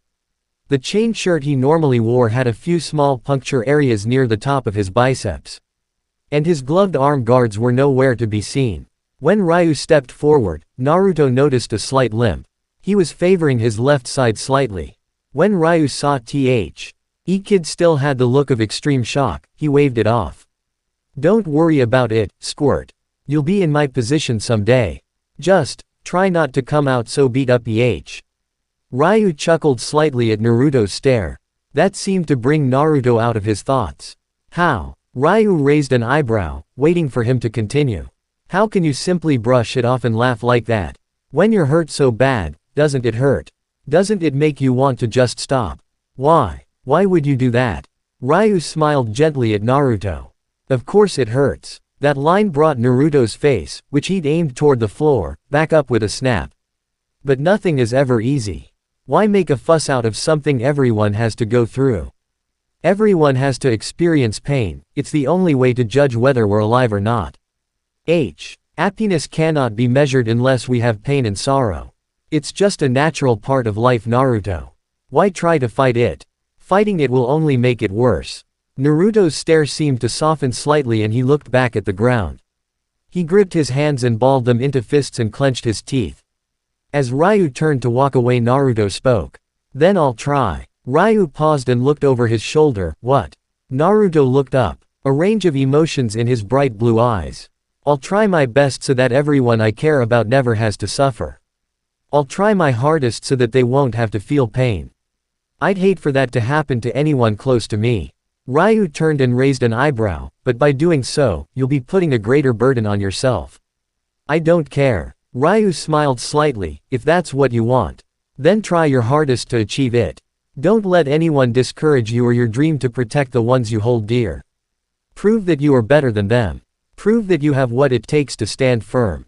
Naruto flashed a smile at Ryu as the man turned back around and started to walk towards the bathroom. But as he reached the doorway, he paused. Don't ever change yourself, Naruto. Naruto looked slightly surprised by the words. People may degrade you or even try to forcefully change you, but advance through it and come out better than them. There are not many people left who are willing to give everything for those they care about. Prove that you have the strength to stand strong against all adversity. And with that, he disappeared through the door and shut it, leaving a shocked and confused Naruto. Naruto looked at the training pole with a bored expression. He could easily see that everyone else was busily working away at the wooden workstation, but he just didn't seem to care. He'd stopped working a few minutes ago, growing bored with the routine exercise. Sure, it had only been a few days since the exercises were worked into the school schedule, but Naruto didn't think they were enough of a challenge. After all, he'd been used to fighting something moving. And moving fast. Not to mention it hit back. Working on these things was like punching a dummy. Iruka noticed Naruto's slacking and yelled at him to continue with his work. His response was a frown and slight mumbling. Naruto lazily went back to his routine and looked back. He could see Hinata concentrating on her practice seriously enough. He sighed and turned his full attention back on the post and began to run through a set of attacks.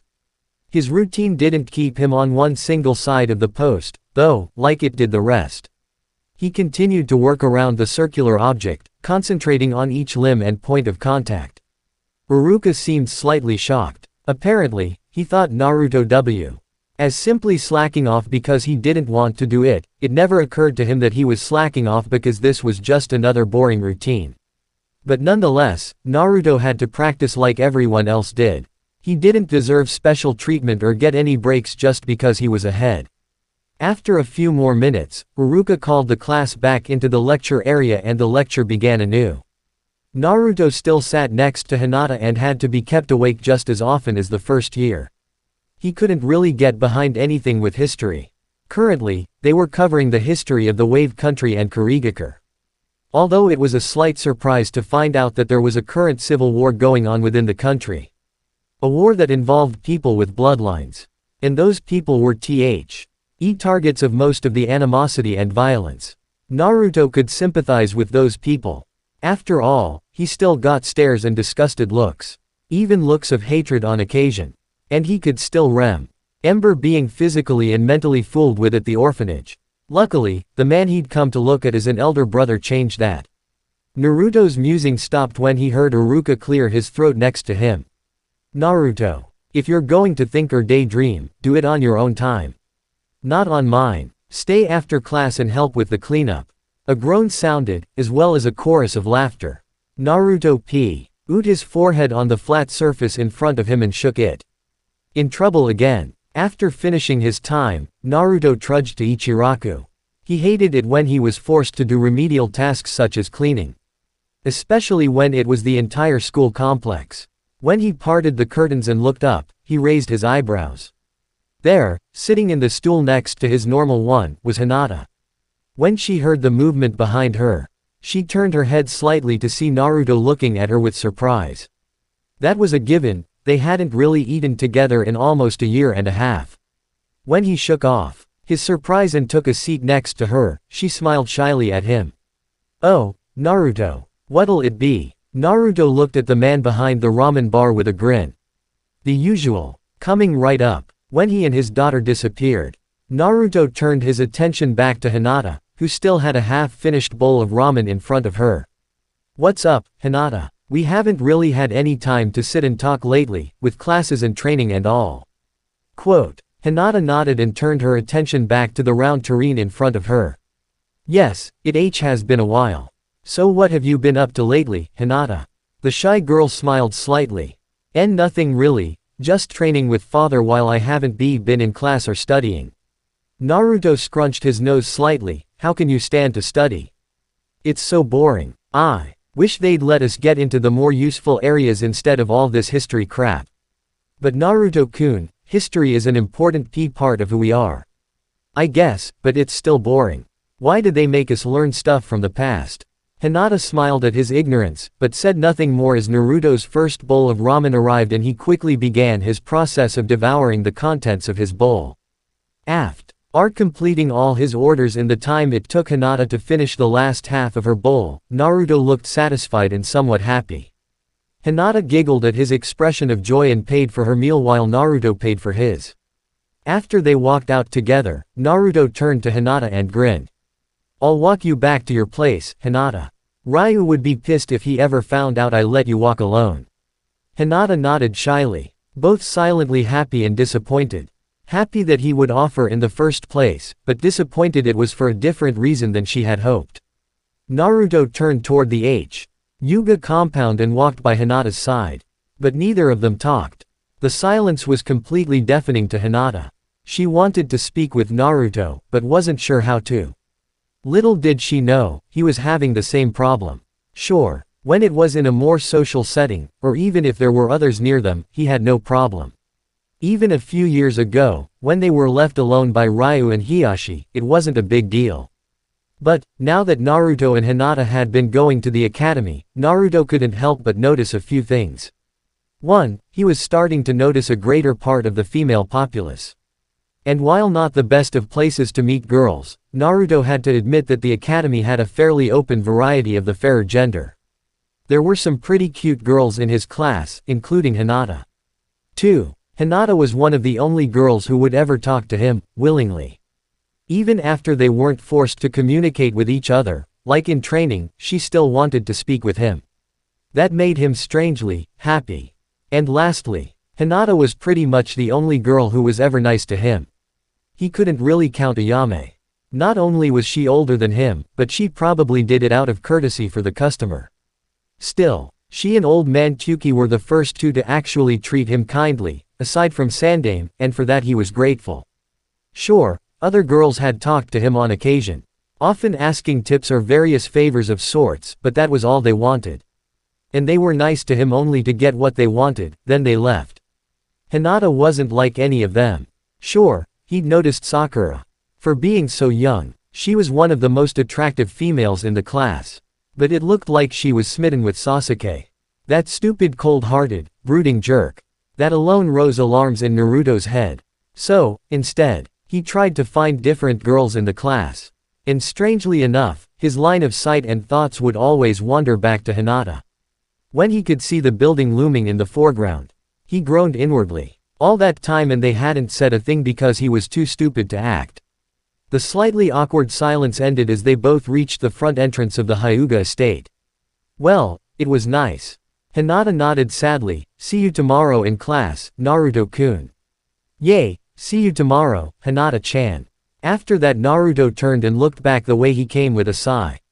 He slowly made his way back to the apartment, where he was sure Ryu was waiting and somewhat slightly interested to see what bogus excuse he came up with this time for being late. Hinata, on the other hand, was frozen in place. He'd never used a friendly suffix with her, it was the first time in a little over 2 years that he'd used it. Hinata blushed, wondering if it was simply a consequence of what had happened. And was a one-time thing, or if he actually meant it and would continue to use it. If he did continue to use it, Hinata wasn't sure of what it could mean. If he saw her as a friend, or something he could like more.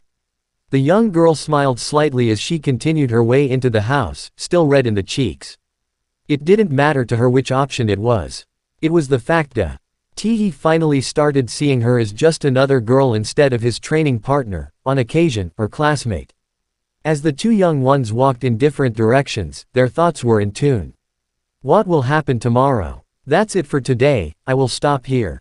I hope you all enjoyed this video. If you please consider subscribe and make sure to hit that like button, share with your friends and don't forget to check out my Patreon.